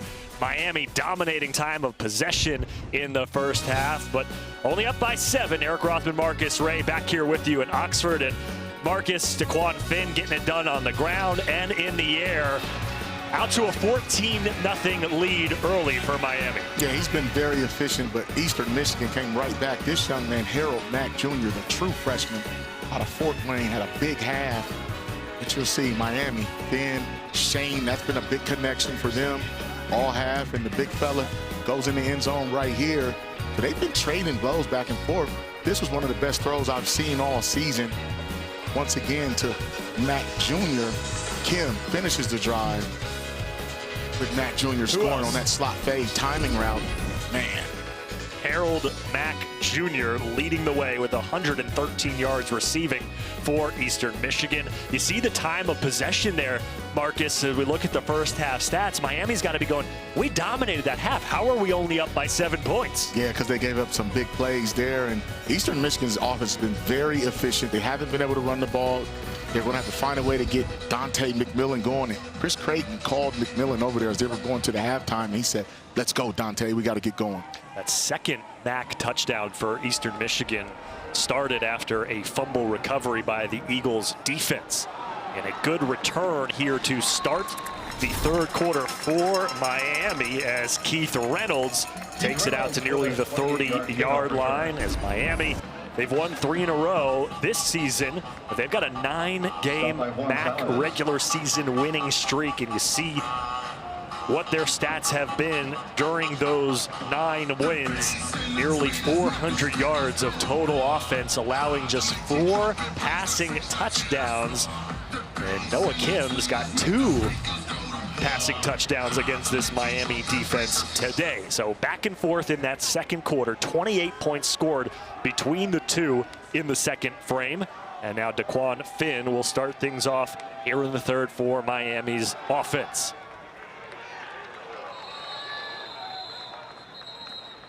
Jordan Brunson gets the carry. He had 66 yards and a touchdown in that first half. Miami's back to business, trying to run the football. They've been steady and real efficient on third down. That's how they were able to keep the ball for so long. But if you can get it back in a couple of plays like Eastern has, Miami needs to make sure they're getting touchdowns, and that's been the difference in the game is the red zone offense. They're getting touchdowns instead of field goals. Miami 8 for 10 on third downs. You just mentioned how efficient they have been in those third down conversion plays. Delayed handoff to Brunson. Good tackling by Eastern Michigan. Andrew Marshall back in there again for another tackle. It's a gain of 6, 3rd and 3. 3rd and 3 after the pickup of 6 yards. Eastern Michigan, for the most part, has done a good job of limiting any big plays for Miami. It's just been Miami wearing Eastern Michigan down with the time of possession. False start, or will it be who jumped first? We're all pointing at everybody's pointing at everybody. It's the Spider-Man meme. Everybody just pointing at the guy across from them. I know it wasn't you or I can tell you that much. That's for sure. False start. Offense, number 84. 5-yard penalty, 3rd down. It'll be 3rd down and 8 now after the penalty on Cole Weaver. One of the things coaches really despise is the pre-snap penalties. If things happen during the snap, they don't like those either, but it's the pre-snap ones that just drives them up a wall. So Miami coming into the game, just 29% on third down conversions. They're 8 for 10 here today. 3rd and 8 from their own 30. Ball tipped at the line of scrimmage. Sterling Miles started his career at the University of Cincinnati, went to the college football championship game with UC. It's now his 4th year at EMU, and he makes the play there. And if he doesn't make that play, that was definitely going to be a first down. As you see, Ringer is wide open in the flats. Much like the opening drive of the game for Miami. The opening drive of the second half results in a Pierce Stainton punt. And waving for the fair catch was Juwan Salas, and ended up letting it bounce in front of him and goes all the way down to the Eastern Michigan 4-yard line. 2 weeks ago, Eastern Michigan took a trip out to Buffalo and had 3 drives, 90-plus yards. They do not mind starting backed up. Gave them a chance to get their offense going. 3 different drives, touchdown drive, 90-plus yards. Lost in overtime against UB, a very winnable game. That's a 65-yard punt for Pierce Stainton. And Noah Kim and the offense is C. They flipped the switch in the second quarter. That switch was Harold Mack Jr., the freshman. They are without one of their better wide receivers, Terry Lockett Jr., for a 3rd straight game. And we came in asking Coach Creighton, well, who's going to step up? He mentioned Benson Prosper. He mentioned Joshua Long. He didn't mention Harold Mack Jr., the true freshman who came in and had the 2 touchdowns in the first half. Well, when you're 1-2 in the conference, right? You're playing close games, a couple winnable games there for Eastern. You start going through your roster saying, let's just get our best 11 out there. Let's give another guy a shot. Next man up. And so far, Mack Jr. has showed up and showed out. 2nd down and 7 after the 3-yard pickup by McMillan. Staying in bounds and making the catch on the far sideline. I believe that's Porter Rooks. It is the grad transfer from NC State. 3rd and manageable now, 3rd and 2. See, you just watch the rip and rip is what that's called. Quick throw outside, especially when you got 5 wide, empty backfield. You want to get that ball out quick. And Noah Kim knows exactly where to go with the football. He finds the grass. This is the package they went to against Central Michigan. When they found themselves down, they started spreading the defense out, forcing everyone to play in space. They might have to burn a timeout here. Play clock is running down. Eastern Michigan. An early 3rd quarter timeout for Eastern Michigan. They were trying to get Tavier Dunlop into the backfield, and then Miami was able to make their substitution. It all came too late. We'll step aside for a moment. 3rd and 2 upcoming here early in the 3rd quarter. Eastern Michigan trying to tie this game up here on the road.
So Eastern Michigan deep in their own territory, had to burn a timeout trying to get the right personnel on the field. 11:52 here in the third quarter. 3rd down and 2. Still some conversations happening with Eastern Michigan head coach Chris Creighton and Billy Williams, our referee. And Coach Creighton, neither team has gotten back out onto the field. Coach Creighton now waving at somebody on the opposite side of the field. Not sure if that's a coach or a training staff member now jogging down the far sideline to join the group.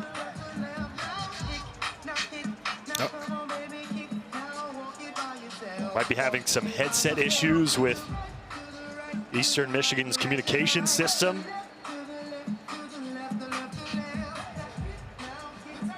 That definitely would cause some confusion if you're getting the calls from upstairs and they're not coming in. Now, for a long time, Chris Creighton used to call his own plays. Mike Piakowski now is his OC. He calls the plays, but if they can't communicate, then that'll cause definitely some issues. Coach Creighton, but I'm not sure why you would talk to the officials about it. Well, and also, why are we delaying the game? You know, after the timeout.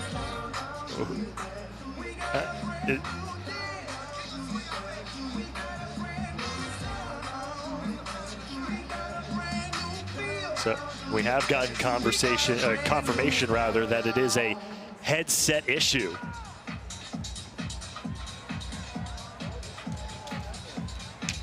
And so Eastern Michigan and the referee crew trying to figure it all out.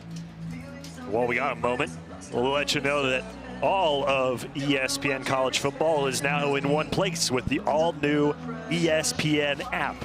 Unlock the ESPN Unlimited plan or log in with your TV provider today. So technical difficulties on the field.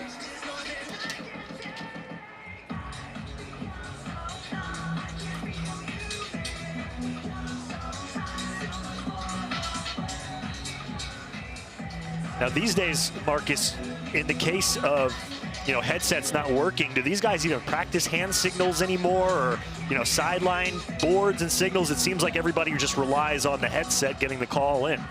Well, nowadays when you have the microphone in the quarterback's helmet, you know, he doesn't get the signals, but the wide receivers and everyone else does. 3rd and 2 after the delay. Opening drive of the second half for Eastern Michigan. Option play. Pitched out and near the 1st down marker, Dante McMillan.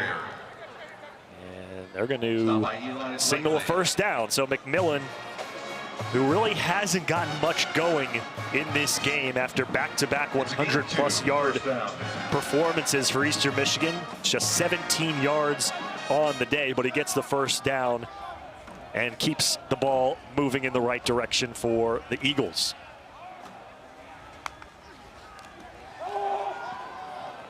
Miscommunication there as Nick Devereaux ran quite a bit further than that pass was thrown. Yeah, that was a timing issue.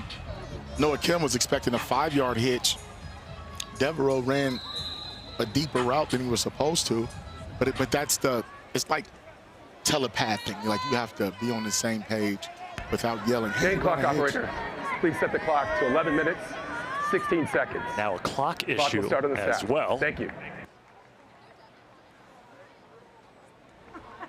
So we might need to use a sundial or something. We need to go back to the basics. Technology not working here today. 2nd and 10. It's McMillan. Shimmy shake, lunges ahead. Just a 2-yard gain. And he comes up limping to go on top of it. Tackled by Corbin Hondrew. It's the running game that has been really what's propelled this Eastern Michigan offense so far this year, Marcus. Nothing going today against Miami's front force. Yeah, Miami's pretty solid versus the run, and they don't put very many points, as we stated. You just have to execute and beat them. Miami giving up 130 yards on the ground per game this year. Kim floats one to the far side, and guess who? Guess who? Harold Mack Jr. Pass is complete to Harold Mack. The coming out party for the freshman from Fort Wayne, Indiana. Silas Walters. He had, watch the matchup there. It was man-to-man coverage. Noah Kim realized it, ran the slot fade. That means that the inside man is going to run a route deep into the sideline. He had plenty of grass to get separation, and that ball placement was amazing. 4 receptions, 136 yards, 2 touchdowns for Harold Mack Jr., tackled by Silas Walters on the play. Javier Dunlap up the middle into Miami territory, and a big run on first down for Javier Dunlap. Javier Dunlap, the ball carrier. What a big play. Great job blocking. They gave a little triple option look there. Way to mix it up offensively for Eastern. Now Eastern Michigan getting up to the line quickly at the Miami 35-yard line.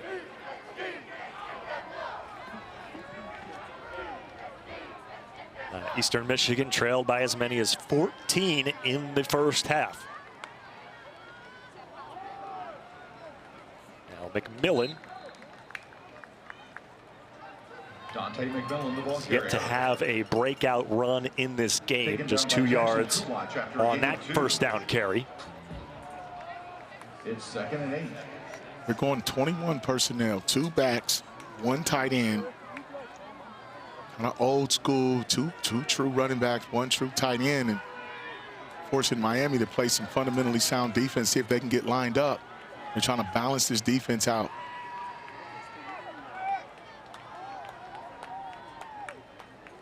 Second and 8. A lot of pressure. Kim off his back heel throws it into coverage, and his second interception of the day. Eli Blakely picks it off. Kim off balance, pedaling backwards, just a bad throw and a turnover.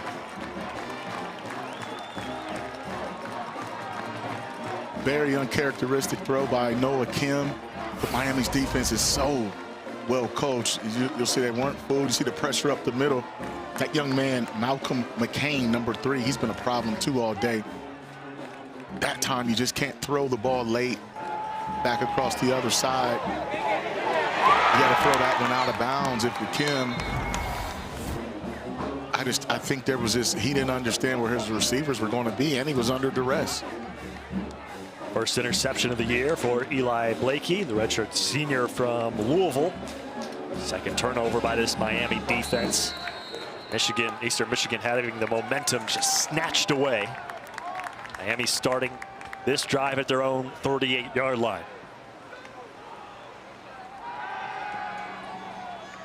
Now Finn, quick hit, near sideline. Pass is complete.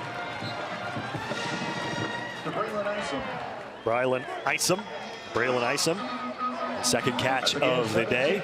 That was that same play that we saw early on Miami's first third down that Finn overshot him. That time he brought it down, put it right on the numbers. Into Eastern Michigan territory. The ball spotted at the 45-yard line.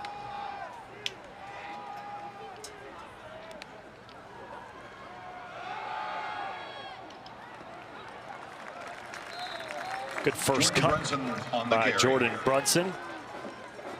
Picks up 5 on first down. And with that last throw, DeQuan Finn now 11 for 18, 136 yards and 2 touchdowns. He's just been really good at staying steady. Every time Eastern Michigan punches back, Finn comes out and kind of steadies Miami's personality on the field, if you will. He's very composed out there.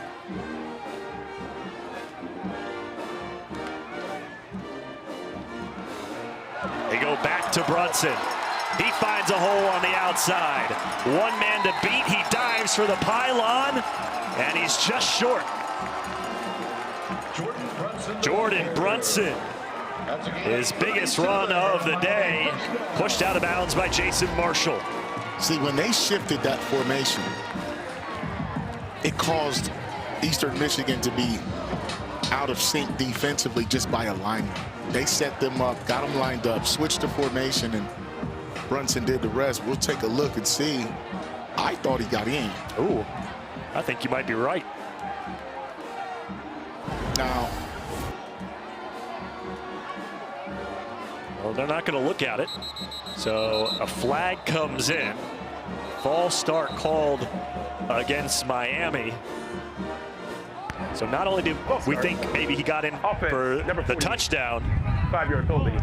It's first down. but now you're back. You get pushed back even more with the false start penalty. right there, I thought he crossed the pylon before you see the pellets fly up off the white paint. So now it'll be 1st and goal from the 6.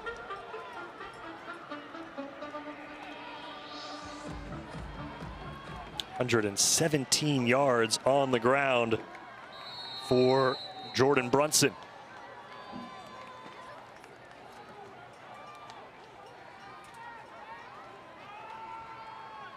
Brunson stacked up inside the 5, trying to push the pile. They'll spot him at the 3. On the carry. It's good stout defense there by Eastern Michigan, playing with low pad level, getting some penetration. Now Miami can pull that and send Shane right on up underneath from the hash to the numbers in the flat area, and Finn could always pull it. Brian Shane, the tight end, already 1 touchdown today, his biggest game of the year for Miami. 2nd and goal. Brunson, shoulders down, head first, pushing, and stopped at the 1-yard line.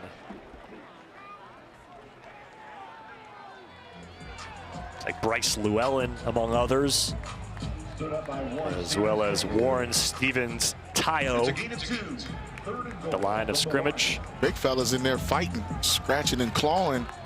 Miami's got to get a better push than that. Now 3rd and goal from the 1. That's where they started before the penalty.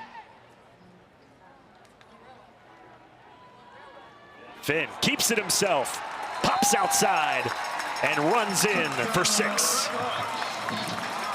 Ooh, and he breaks it down too. Yeah, he's some dance moves. Out there shaking, huh?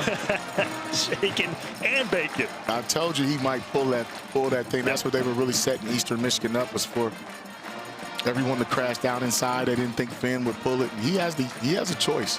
Every time they run that play, if he wants to keep it or pull it, that time he took it in for himself.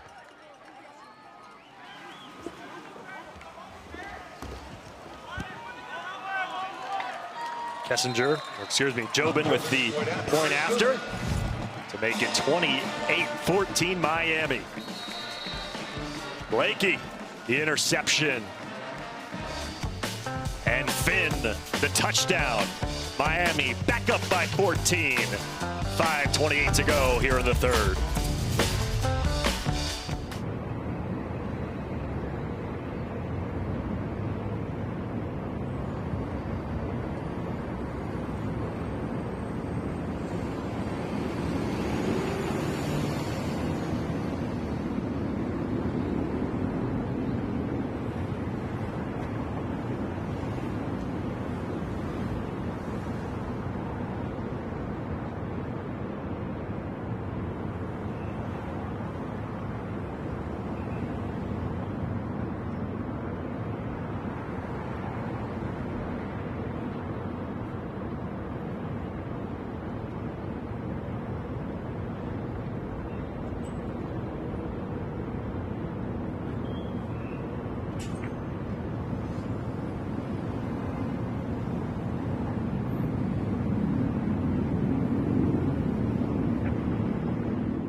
Scan the QR code now to play. And thanks to Kimber Credit Union for being the official credit union. Daquan Finn and the Miami offense puts the Red Hawks back up by 14, a 6-play, 62-yard drive. Jordan Brunson now a career high 122 yards rushing, set up the touchdown from the 1-yard line that Finn was able to take it in himself. And that all started, Marcus Ray, with the interception on the defensive end by Miami, their 9th interception of the year, leading the conference in that category. Eli Blakey gave up a big one earlier in the first half, made up for it there with the big interception, and Eastern was on the move, and Miami just got a stop, went down and got points. So we'll see if Eastern Michigan can respond. They have responded seemingly every time that you would have said, hey, they're down and out. And Noah Kim has come back. Harold Mack Jr., the freshman, is making a name for himself here today. They've put together some big plays to stay in contention. We mentioned the interceptions for Miami. 6 different players, now 5 straight games with an INT as a team. And a lot of it, at least on the last one, Marcus, was just the pressure on Noah Kim, and Kim making a bad decision off his back foot, throwing it into traffic. Look at that first half opening drive and second half opening drive. So it'll be Kim, an Eastern Michigan offense from their own 25. Through the air, near side, Terry Lockett Jr. Noah Kim's pass. Or excuse me, to Jamarian Wheeler. My apologies, Lockett out with the injury again. So Jamarian Wheeler, his first reception. It's a short pickup of just 2. 2nd down and 8. That was a pre-snap read there by Noah Kim to throw that football to Wheeler.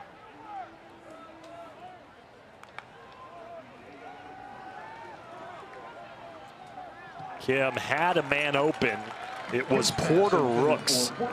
And Rooks was cutting back to the inside of the field. The throw was to his back shoulder and out of his reach.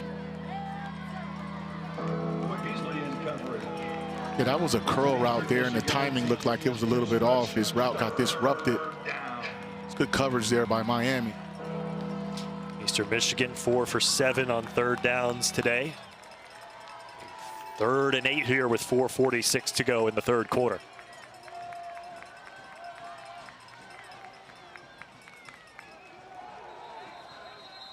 And a whistle. Pre-snap penalty again. This time against the Eagles. Ball start. We'll make it an even longer 3rd down. 5-yard penalty. Remains 3rd down. Those pre-snap penalties again. It's hard enough when you're playing against a good defense. You're turning the ball over. Now you just can't get behind the sticks.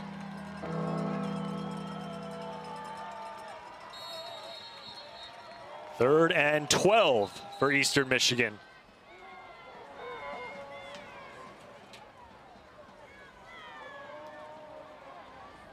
Clock operator, please set the clock to 4 minutes, 46 seconds. 4:46. Thank you. We continue to have issues with the start on the clock. snap. Got to be driving these coaches nuts. 3rd and 12. And it's going to be another penalty. And another false start on Eastern Michigan.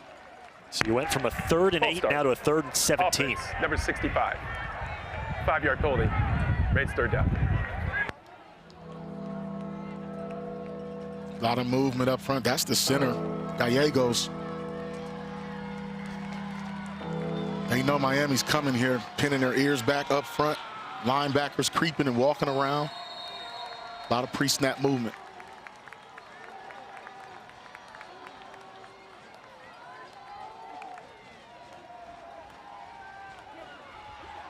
Kim checks down. Tavier Dunlap bounces off a tackler and then pushed out of bounds just shy of the 30-yard line. Would have been good enough if it was the 3rd and 7 that play started on, but not nearly enough on a 3rd and 17. Yeah, there was nowhere to go with the ball downfield, so Noah Kim checks down, and number 5, Luke Evans, the cornerback, didn't wrap up. That Dunlap's not no small fry, man. 6 foot, 215 pounds. You got to wrap him up. Silas Walters on the secondary tackle came over and pushed him out of bounds. A gain of 10, but it'll be a punt for Eastern Michigan. Mitchell Tomasek, who leads the conference in yards per punt at 47. It's another low line drive kick. Fielded in the air, and a good move up the field by Lionel Billups-Williams. And so Miami will start this possession up 14 at their own 45.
ESPN, your home of the college football playoffs and the national championship game.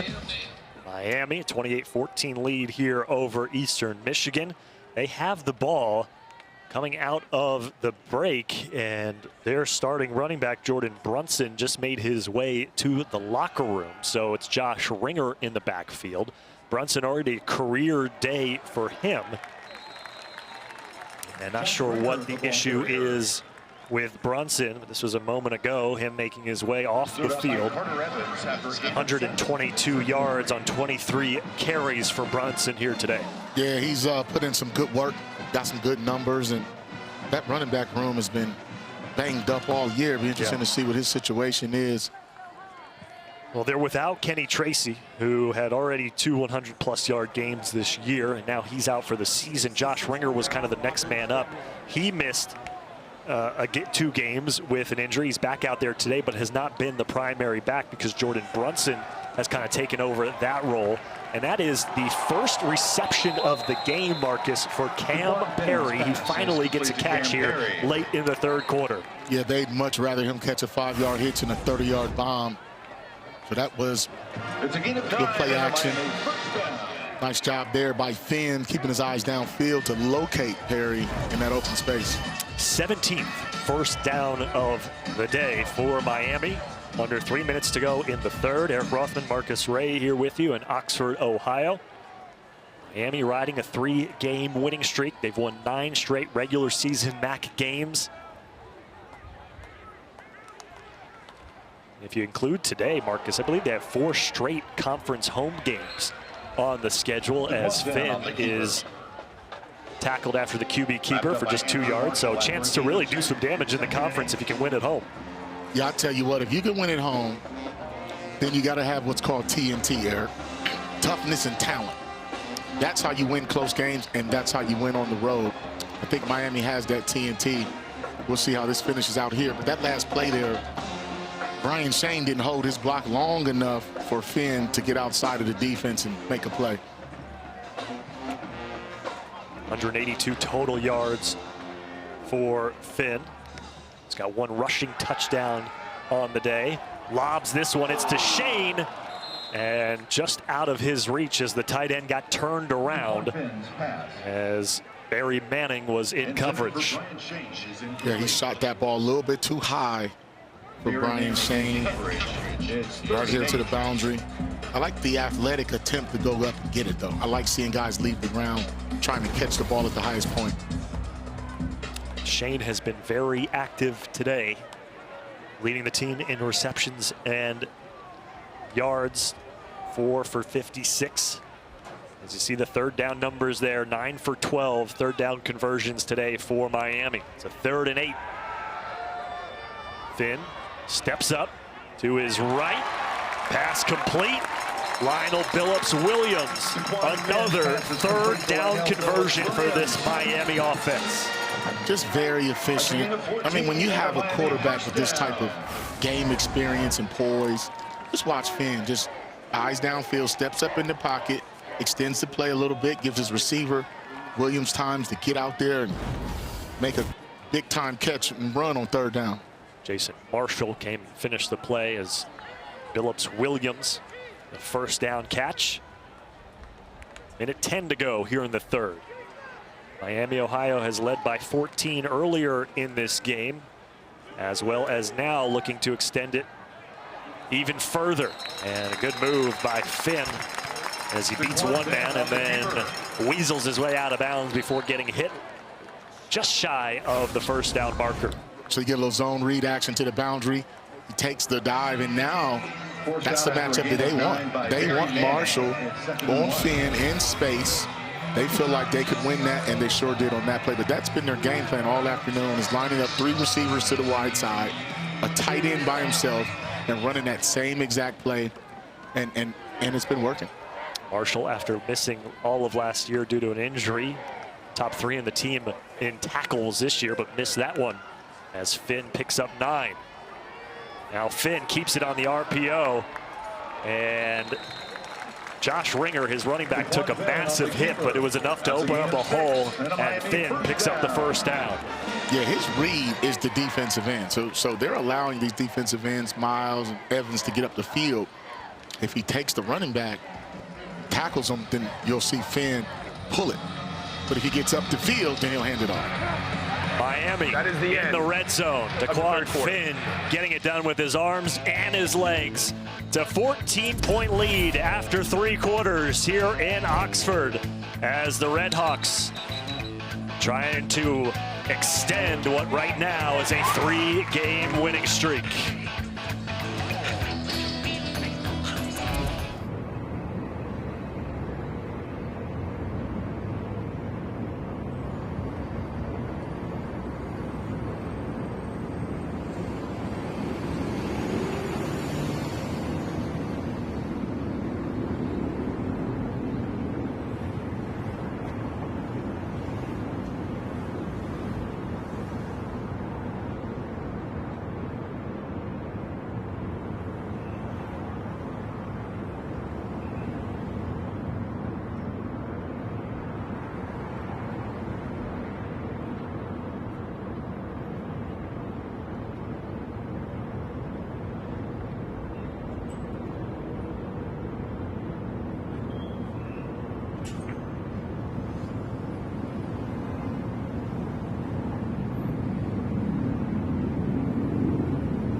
You see those bronze statues there, the south end of Yager Stadium here in Oxford, Ohio.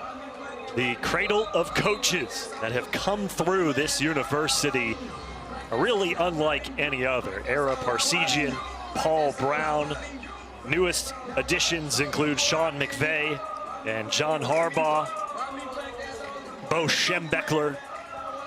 It's really impressive, the number of coaches that have either been head coaches or part of the program here. You see the head coaches over the years: Woody Page, Ara Parseghian, Bo Schembechler, Dick Crum, Terry Hefner. I mean, incredible lineage of coaches. And now Chuck Martin in his 12th year, the most conference wins by a coach. The most wins by a coach here at Miami, is 68 in his career.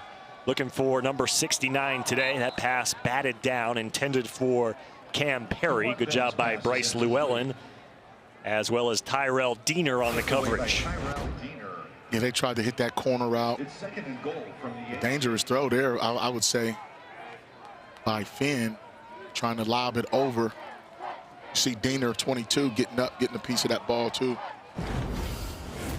So 2nd and goal. Ground and pound, over 200 yards rushing for Miami today. 372 total yards for the Redhawks. Finn already has 1 rushing touchdown. Nowhere to go that time. A flag comes in late. Tyrell Diener, I believe, was the one who made the play in the backfield to wrap up Finn. We'll see what the flag is indicating.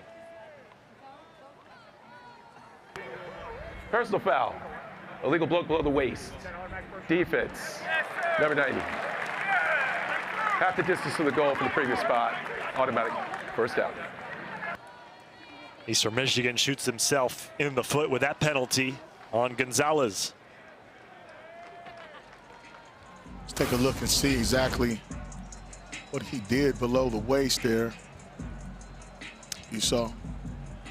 Looked like he was falling down right before the blocker even got to him. Looked like Ringer.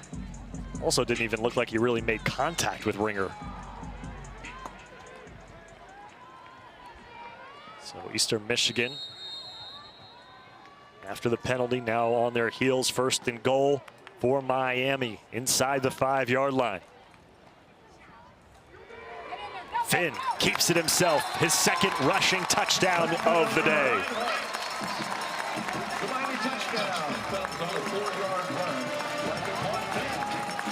Well executed. Quarterback read. He's already scored on that play already. I mean, he's been doing it 7 years, man. Read the defensive end, get up the field. Miami's got a good quarterback, to say the least. Jobin back for another point after attempt. Through the uprights as Daquan Finn, who had a long storied career as a 3-year starter at Toledo, was the MVP of this conference in 2023, went to Baylor for a year, and then transfers back into the MAC to play for Miami. And he has picked up right where he left off when he played for Toledo. 35-14 now for Miami. We take a look at some scores around the conference. Central Michigan on top of Bowling Green as they start the 4th quarter, 27-6. Yeah, Bowling Green coming off that big win against Toledo. Kent State. They were a 22-point dog. And they're winning. They've been playing a lot better. First quarter in that one, Kent State on top 10-7. A lot of talent for Toledo, just haven't been able to turn it into wins, as they have struggled so far this year. You see they were picked to finish 1st in the preseason poll. They're just 1-2 in conference play. Western Michigan, Miami, and Buffalo all undefeated in MAC action. UMass, the newest member of the conference, and Northern Illinois both looking for their 1st conference win. And that's why you play the game. all the experts picked what they picked, and you look up and that list looks totally different, besides Miami, obviously. Big hit as Javen Norman brought it out of the end zone. Javen Norman with a 10-yard kickoff return. And a good special teams defense by Miami as Brock Uline came in to make the tackle. See how this is setting up next week. If this plays out, then you'll have Western Michigan going against Miami for the lead in the conference. And when you look down, Northern Illinois was picked to finish 5th. And they're struggling offensively, always solid on defense. Toledo, you just don't know, as you stated, very talented. It's just a talented group that hasn't put it together in conference play yet. So Eastern Michigan has some spark left in them. Kim, plenty of time. Now in his own end zone, out to the sideline, just gets rid of it. There's nowhere to go with the football. Miami's so disciplined. They gave up the big passes early, but that underneath stuff, they've really done a fine job covering that. Kim didn't have anywhere to go with the football. Kim on the day, 12 for 23. Pair of touchdowns, but also 2 costly interceptions. 187 yards in the air for Noah Kim. That pass dropped. Jamarian Wheeler hit him right in the chest. Intended for Jamarian Wheeler is incomplete. Adrian Walker Jr. came over to deliver the hit, and it's 3rd and 10. You got to stay away from old Corbin Hondrew. He was lurking in that area too, looking for another interception. Hondrew and Blakey, the 2 players for Miami who have recorded an interception today.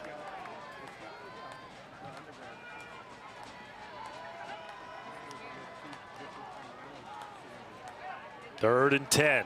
Kim back in his own end zone again and forced to throw it away. Chased down and knocked down. Passes out of bounds and incomplete. It's 4th down. So it'll be a punt upcoming for Eastern Michigan. We haven't talked about that young man, Adam Trick. Yep. Big fella, 6'4", 250. Coming into this game with 5.5 sacks. You saw the quarterback hurry there. He's a pretty good MAC defensive end, man, and he's been causing problems all year. Top 15 in the nation in sacks coming into today. Coming into this game, Marcus, Eastern Michigan has a team. Oh, that snap goes over the head of the punter, Mitchell Thomasek, and out of bounds. A safety on the special teams miscue, as Thomasek had no chance at that snap. Oh, Chris Creighton doesn't like that. It's just been that type of day. See, the snap went high and left to Thomasek's right, but our left, and just flies out of the back of the end zone. Mitchell Dietzel, the sophomore long snapper, had that one get away from him. 37-14 after the safety, 14:07 to go here at Miami.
So the safety after the botched punt snap makes it 37-14 Miami.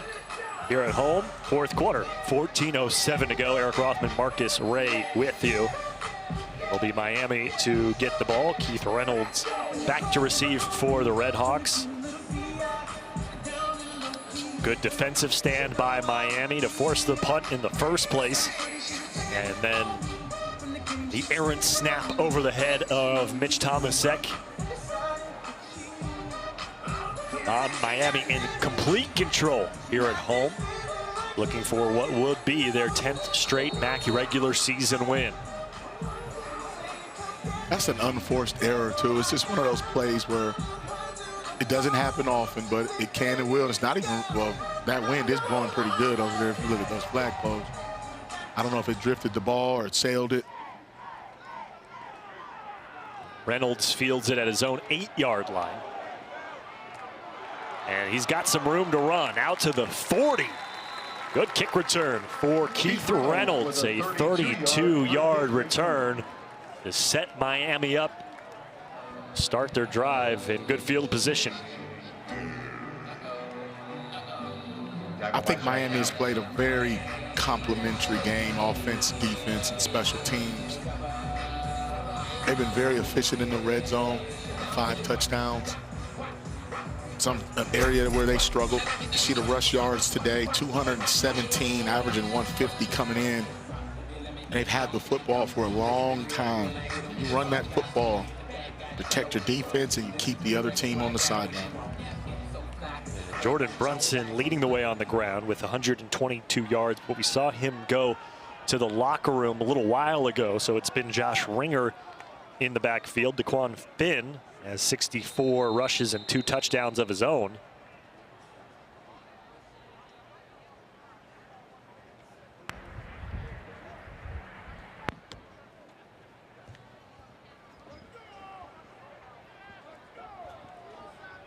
Had a lot of clock and technical difficulties in this game. See the time of possession there, 33 to essentially 13. Ringer gets the handoff and taken down in the backfield. Sterling Miles, tackle for a loss. Wrapped up by Sterling Miles. That's a good tackle there by Sterling. He's long, athletic. Time he confused Finn. Finn didn't know whether to pull it or keep it. That time Miles made a big play.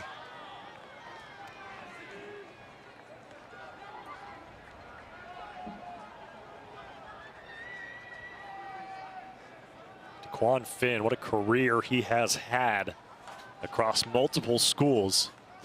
Came into today leading college football, 98 total touchdowns over his career. He's got 2 in the air and 2 on the ground today, so now 102 total for his career. And that penalty will go against Miami, a hold on the Daquan Finn run. Over 100 career touchdowns. Marcus, pretty darn good. Holding. Yeah, he's had. Offense, number 86. 10-yard penalty for the previous spot. Made second down.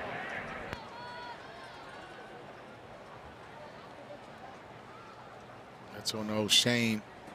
It's tough because the way Eastern is defending that play now, Shane has to block a little bit longer, try to reach the outside shoulder. But yes, Finn has had an illustrious career. I know opposing defenses are in this conference are saying, when is he going to graduate?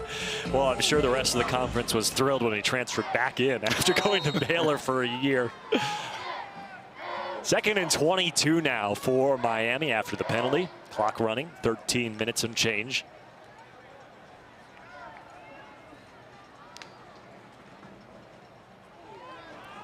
Ringer, to the left side of the line. Nowhere to go. Pickup of about 2. And we were just told, Marcus, that Eastern Michigan, remember had to burn that early timeout in the 3rd quarter, and there was a lot of the headset issues. Well, they've gotten together. The referees have decided to give Eastern Michigan their timeout back because of those headset issues. So now Eastern Michigan has all 3 of their timeouts. Chris Creighton was still arguing with the referees during the last timeout. He's not happy with the technical difficulties on the sidelines. Miami 10 for 13 on third downs today. This is a long one, 3rd and 18. Just keep it on the ground. Ringer pushing ahead. Josh Ringer with the carry. That's a smart call there. Just to, I mean, you're up 23 points. You played well on offense. Got the penalty. Found yourself in long yardage. Get out there and play some deep. Punt the football and play to your defense. It's Chuck Martin's teams have been well coached defensively over the years. Every team that plays against Miami says they're good at what they do.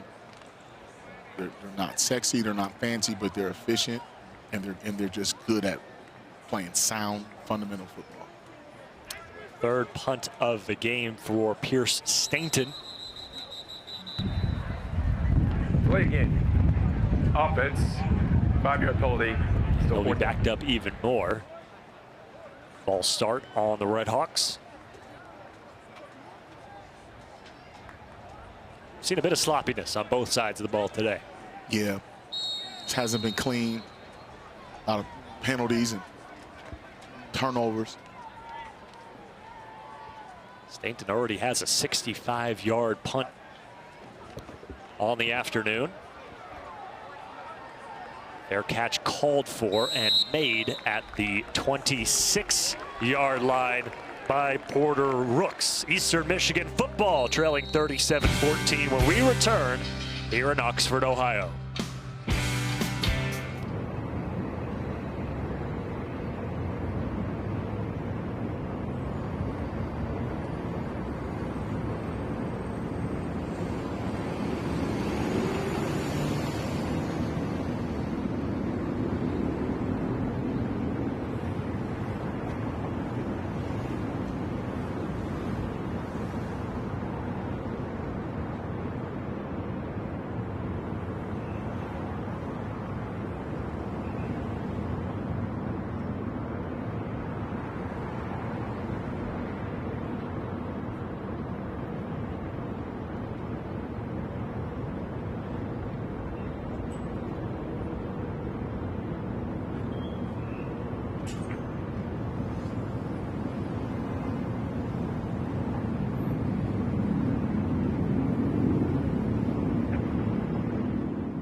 Well, let's highlight the nationally recognized Miami equestrian team, who just qualified for the Horse Shows Association National Championship.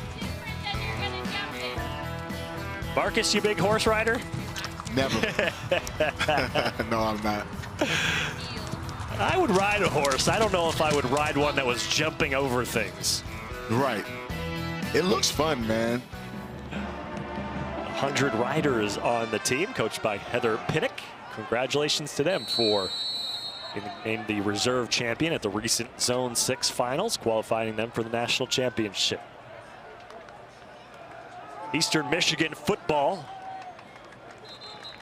Really kind of the story of the day for them offensively, Marcus, has been the lack of run production. Given what they've done so far this year, Dante McMillan, back-to-back 100-yard games.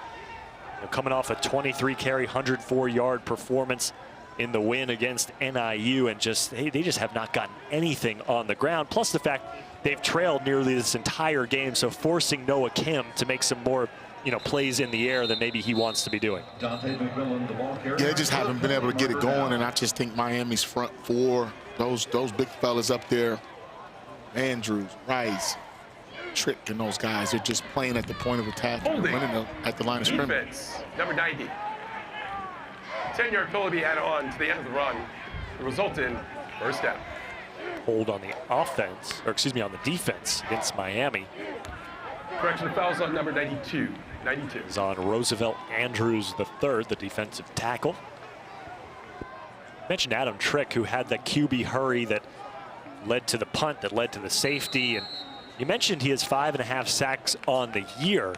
Eastern Michigan, coming into this game as a team, had 5 total. So Trick, one player on Miami, had more sacks than the entire Eastern Michigan defense. And 2 of them against Wisconsin.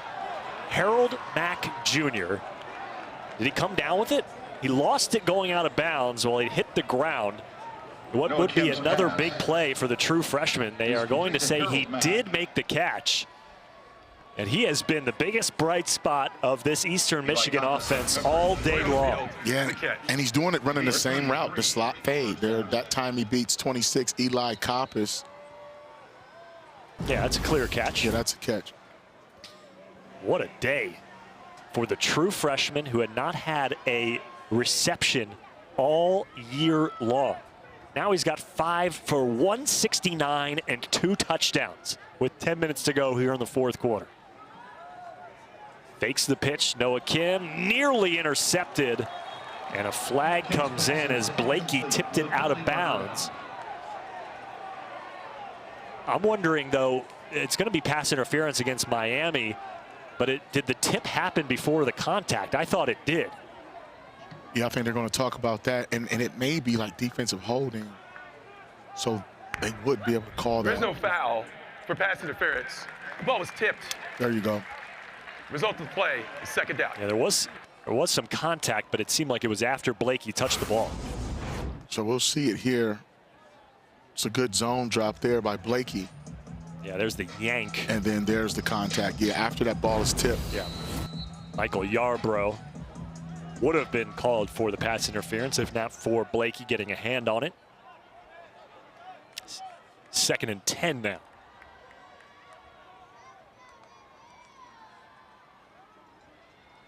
On the option read, McMillan out of bounds. Dante McMillan, the ball carrier. It's well defended. I mean, when you're talking triple option football, it's always a situation where if the defense is disciplined, who has the dive, who has the quarterback, who has the pitch. That time, Miami had it dialed up. Over 2,000 career rushing yards for Dante McMillan, but being held under 40 here today.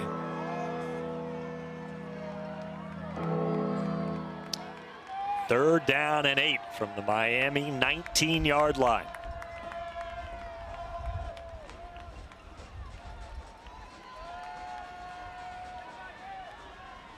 Kim to the end zone.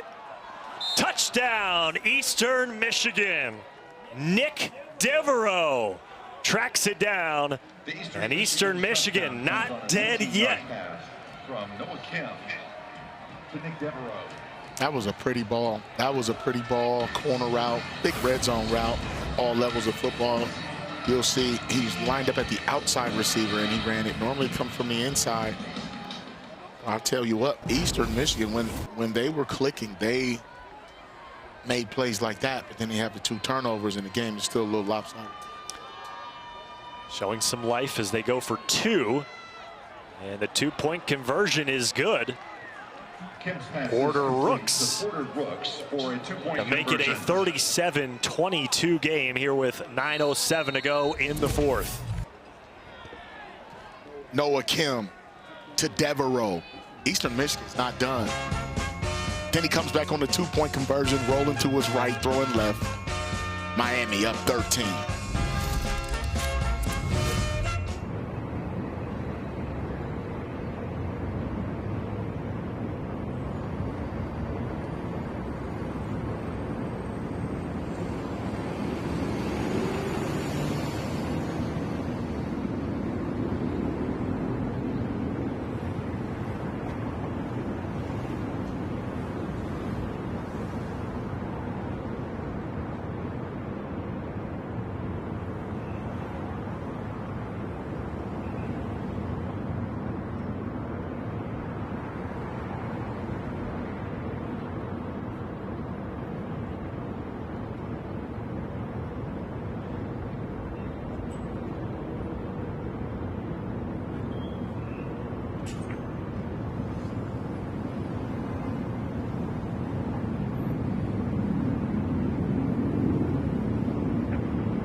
Well, after that touchdown pass from Noah Kim to Nick Devereaux, Eastern Michigan stays perfect on the year in converting in the red zone. They've made 25 trips. That's their 15th touchdown. And it caps off a 6-play, 74-yard drive. And Eastern Michigan, Marcus, we talked about it. They're frisky. They're staying in this game. And if it weren't for those 2 interceptions, this might be a different story here today. It just makes you wonder where this game would be, and that's what Chris Creighton's thinking right now. I mean, they still have a lot of football still to be played, but they were in a scoring opportunity on that last interception on the 20, 30-yard line, and they turned the ball over when it was only 21-14. Noah Kim, his 3rd touchdown of the day. Again, those 2 interceptions, very costly. And the second one really was the one, this one, it was a good play by Hondu, thrown into traffic. The second one was not only probably the more costly of the 2, like you mentioned, Marcus, but it was just, for a veteran like Noah Kim, just a poor decision. Yeah, just a poor decision, and he just didn't take care of the football. He just threw it up. It looked like, couldn't tell he was trying to throw it out of bounds, or he wasn't able to follow through, or didn't see all the defenders over there, all the gray jerseys. So Kim, who leads the conference in yards and yards per game, costly interceptions, led to Miami points. Eastern Michigan has had some self-inflicted wounds as well. Penalties and the botched snap on the punt that led to safety. A drop pass early in the first half by Benson Prosper, who might have gone to the house for the touchdown that really could have set the tone. Instead, now you're down by 15 with the clock ticking away. Deshante Jones getting some action in the backfield. And again, still Jordan Brunson, who had the big career day, over 100 yards rushing. We have not seen him since he went to the locker room earlier in the 3rd quarter. Deshante Jones getting an opportunity. See what he can do in this run game.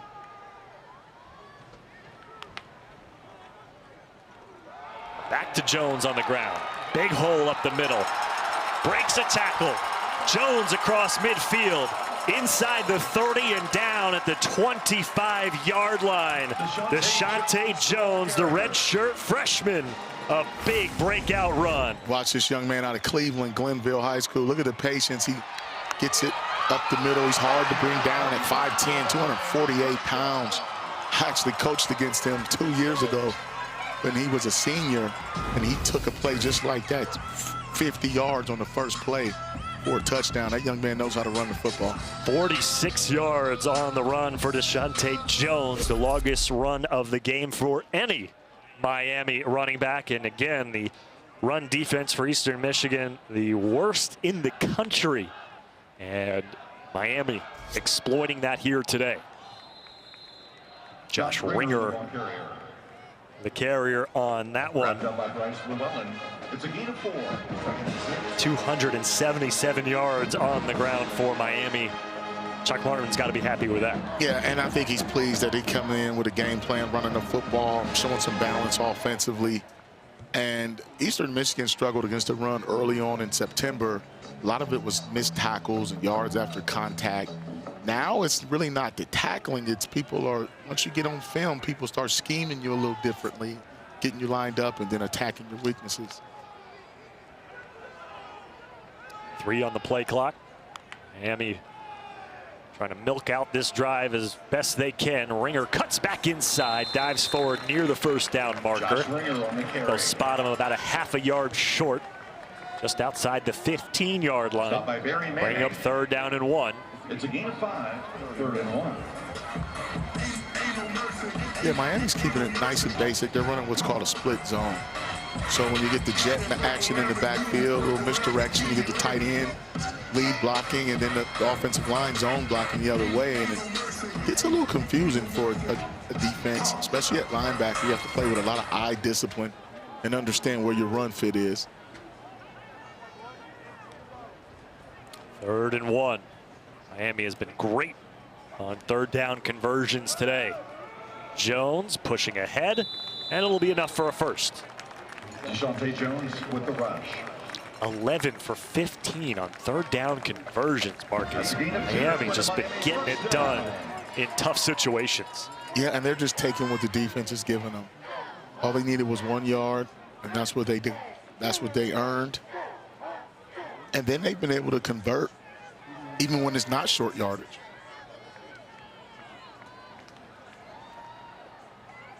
Five minutes and 20 seconds as the clock winds down.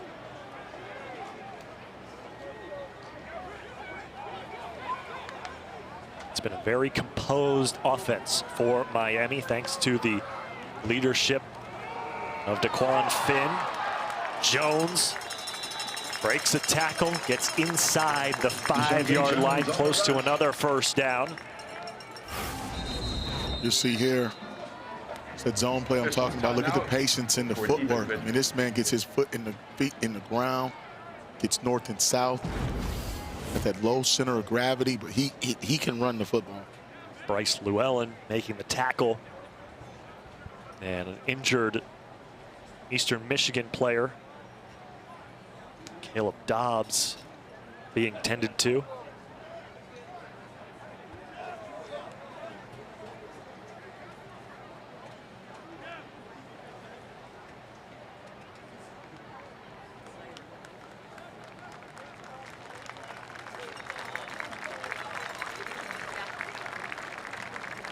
Dobbs, the defensive back from Cocoa, Florida. One interception on the year for him. Holding his arm or his hand as he comes off the field. So first, they'll say second down and 1 to go from the 5-yard line.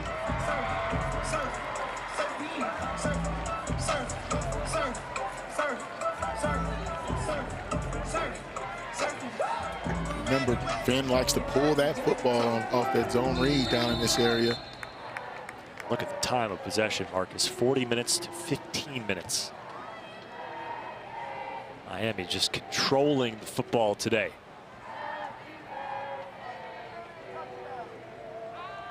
Right now, they're just going to sit for about 20 seconds. Watch this clock wind down.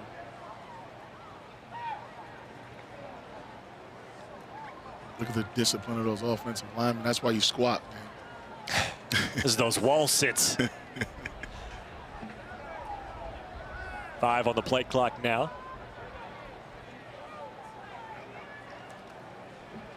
To Jones on the inside, pushes ahead. It'll be enough for a first down. And more time off the clock. Eastern Michigan will take a timeout. Eastern Michigan, they're first. 30 seconds left. Shante falling forward, getting his opportunities. As you said, Brunson has not returned since he went into the locker room.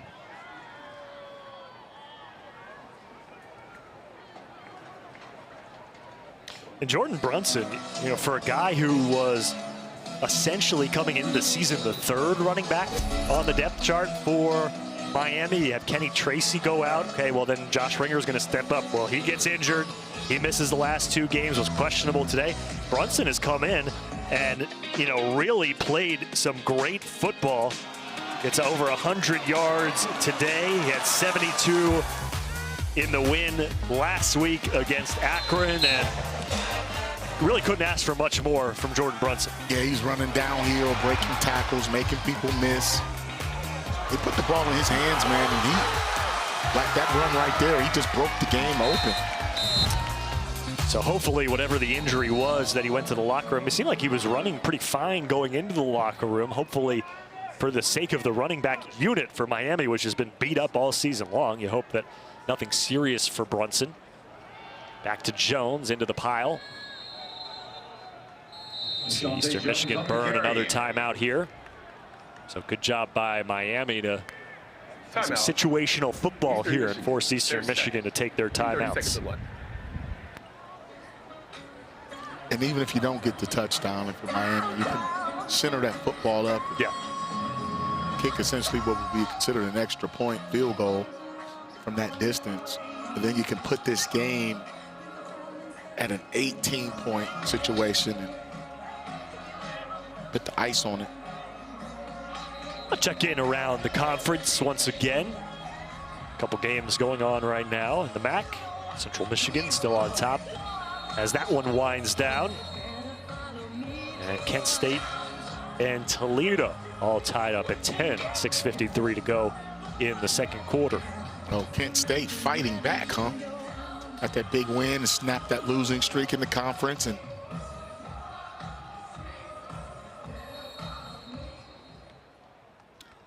second and goal.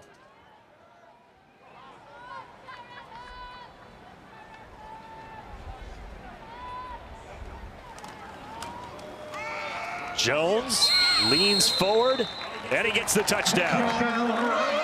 DeShante Jones puts it on ice for the Red Hawks.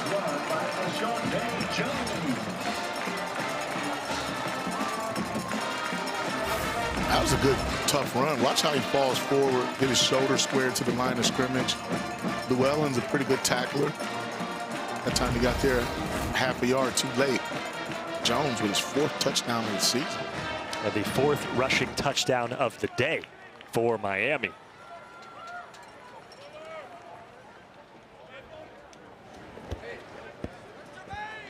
Jobin for the extra point.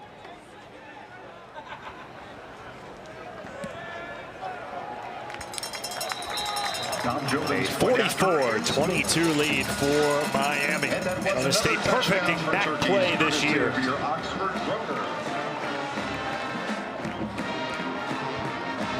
Holder Pierce Stainton, he did a good job of resetting that ball after he dropped the snap. Jordan Brunson, his arm around the redshirt freshman DeShante Jones. 3 different players coming together for 4 rushing touchdowns. You see 2 of them there. The other is the quarterback, DeQuan Finn, who's ran it in twice, thrown it twice as well for touchdowns. And Coach Martin, already the most wins in Miami history, looking for number 69 here today. The finalist for the Eddie Robinson National Coach of the Year award in 2023. Really incredible. Took over a Miami team that 13 years ago went 0-12. Since then, gone to 6 bowl games, won the MAC championship twice. And over the last 2 years and change, since the start of 2023, they are 16-2. If they win today, 17-2 in MAC conference play.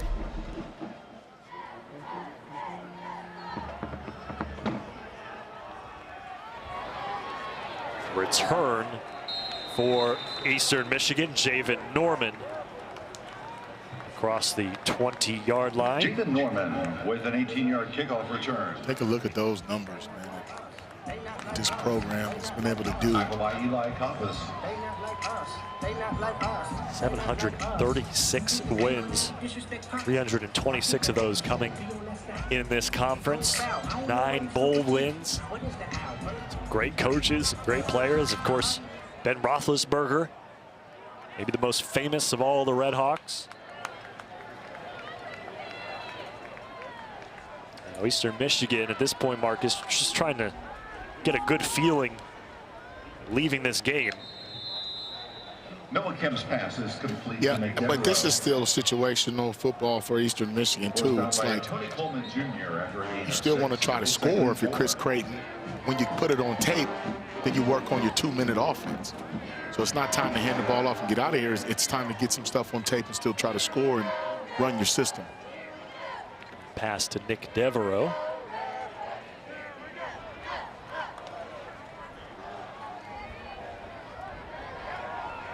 Kim being chased. Once again, throws it out of bounds. Pass is out of bounds and incomplete. It's 3rd and 4. Jaden Fuller came in to not only pressure Noah Kim, but wrapped him up, brought him down as he was throwing that pass our way. 3rd and 4 upcoming.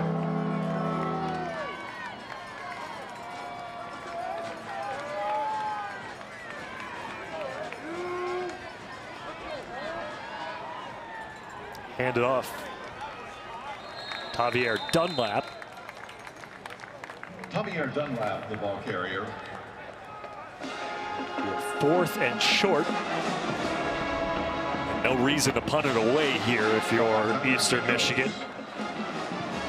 As Noah Kim barks out the orders. 4th down and 1.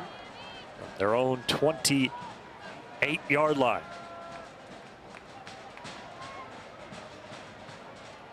Dunlap has it up for the first down. Javier Dunlap on the rush. Dunlap almost got out of there, man. That was a good play on 4th down. Running the ball, would have liked to see him probably get a few more touches today. But as you stated, they were playing from behind, and they just weren't out there long enough.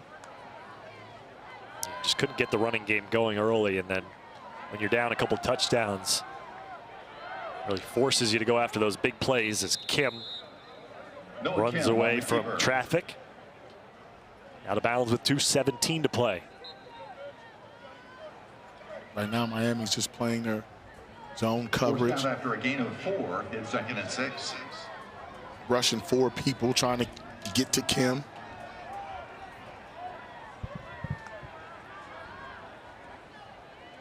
Kim drops back to pass over the middle. Devereaux. Nick Devereaux. Another catch for him. This is a 2-minute timeout. Yeah, we'll take the 2-minute warning. 3rd and 2, 1:56 to go. Here in Oxford, Miami rolling at home.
Take a look at the remaining schedule for Miami. Game against Western Michigan next week. And then on the road against Ohio, back home against Toledo, at Buffalo and Ball State. And Western Michigan next week, Marcus, I know you're circling that game on the calendar. Maybe the 2 best teams in the conference going at it here in Oxford. As Dante McMillan picks up a first down for Eastern Michigan here under 2 minutes ago. Yeah, I tell you, when you look at these Broncos, they have a bye week. And so they got a big one with Miami. You see leading 3-0 in the conference, but that's going to be a showdown between Western and Miami. Thrown into traffic. Harold Mack Jr. rips it down. What a stud Harold Mack Jr. has been today. The true freshman, a breakout game for him. But back to what you were talking about, Marcus, Western Michigan, it's going to be a different defense than what Miami is seeing here today against Eastern Michigan. They're physical. They sack the quarterback, and they're athletic, and it's going to be interesting to watch that one. I'll be here. Taken down. Noah Kim sacked. Timeout. Eastern Michigan. Their third and final of that. Young fella. Red shirt sophomore McKinney. Christian McKinney, the linebacker, coming in to make the tackle. Just nowhere to go with the ball downfield. Noah Kim, he had to hold on to it. That's a coverage sack there for that man, Chris Creighton. Eastern Michigan, their upcoming schedule as they use their final timeout here with 1:23 to go. They'll play Ohio and then Bowling Green both at home, followed by Ball State on the road, and then Western Michigan back at home to finish out the season. Eastern Michigan is going to have a say in how all this shakes down. If they end up beating somebody or one or two of those guys on that schedule, those teams. This conference is going to be won in November.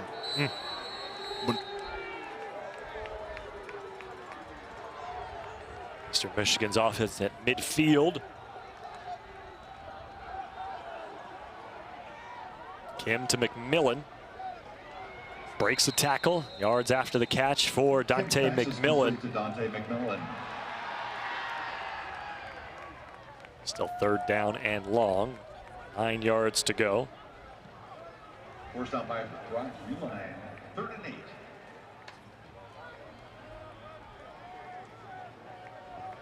Just tough to give up 44 points, Marcus, and give yourself any real chance at winning a game.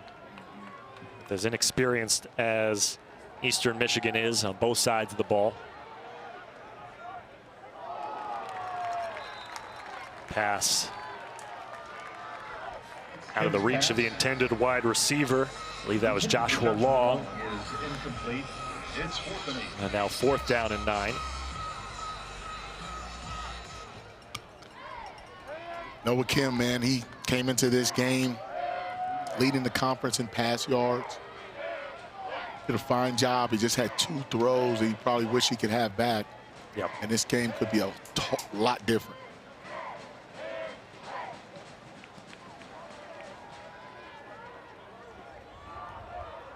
The near sideline, Porter Rooks chased out of bounds. 1st down conversion on a 4th and 9 play for Eastern Michigan.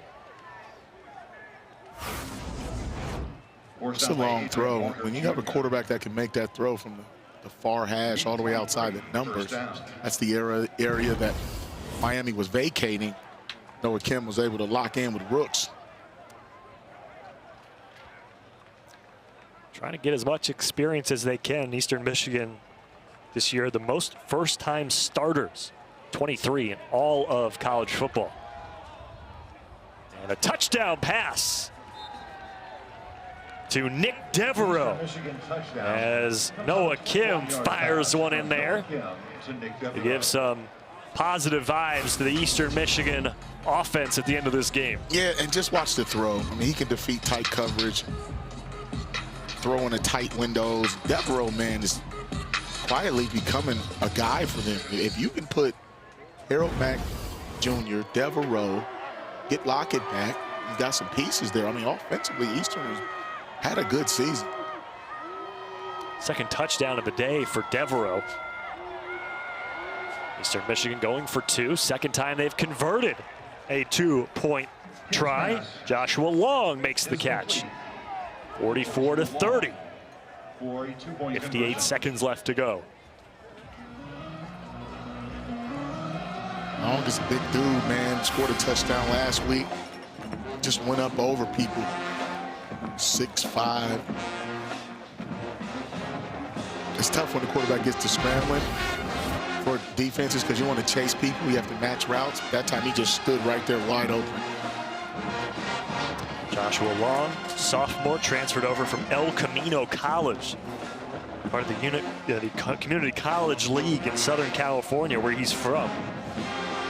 He mentioned 6'5", 245.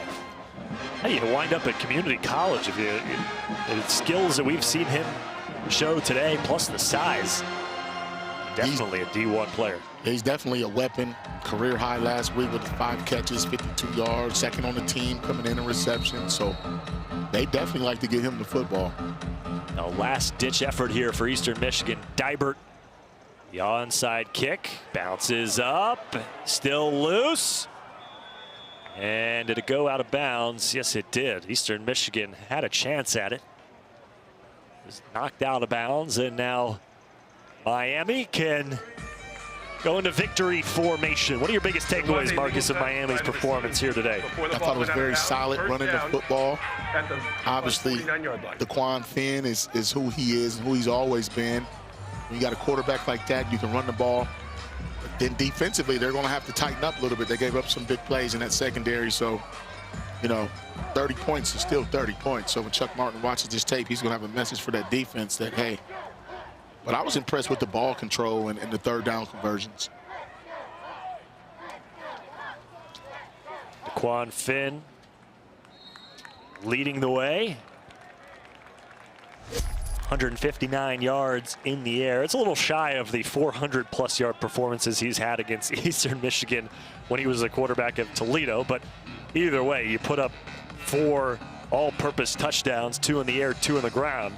And pretty darn good day for Finn. You see the Red Hawks rushing breakdown. Finn had a few nice carries, but Jordan Brunson led the way. And Miami now 10 straight MAC regular season wins and 4 straight wins on this season to improve to 4-3 overall, 3-0 in MAC conference play. Eastern Michigan falls to 2-6, 1-3 in MAC play.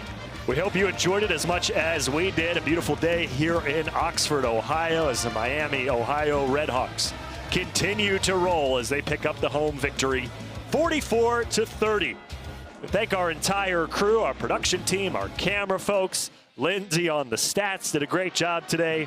For my partner, Marcus Ray, I'm Eric Rothman saying so long from Oxford, Ohio. 44-30 is your final. All games airing on the ESPN networks are streaming live and archived on the ESPN app. This has been a presentation of ESPN.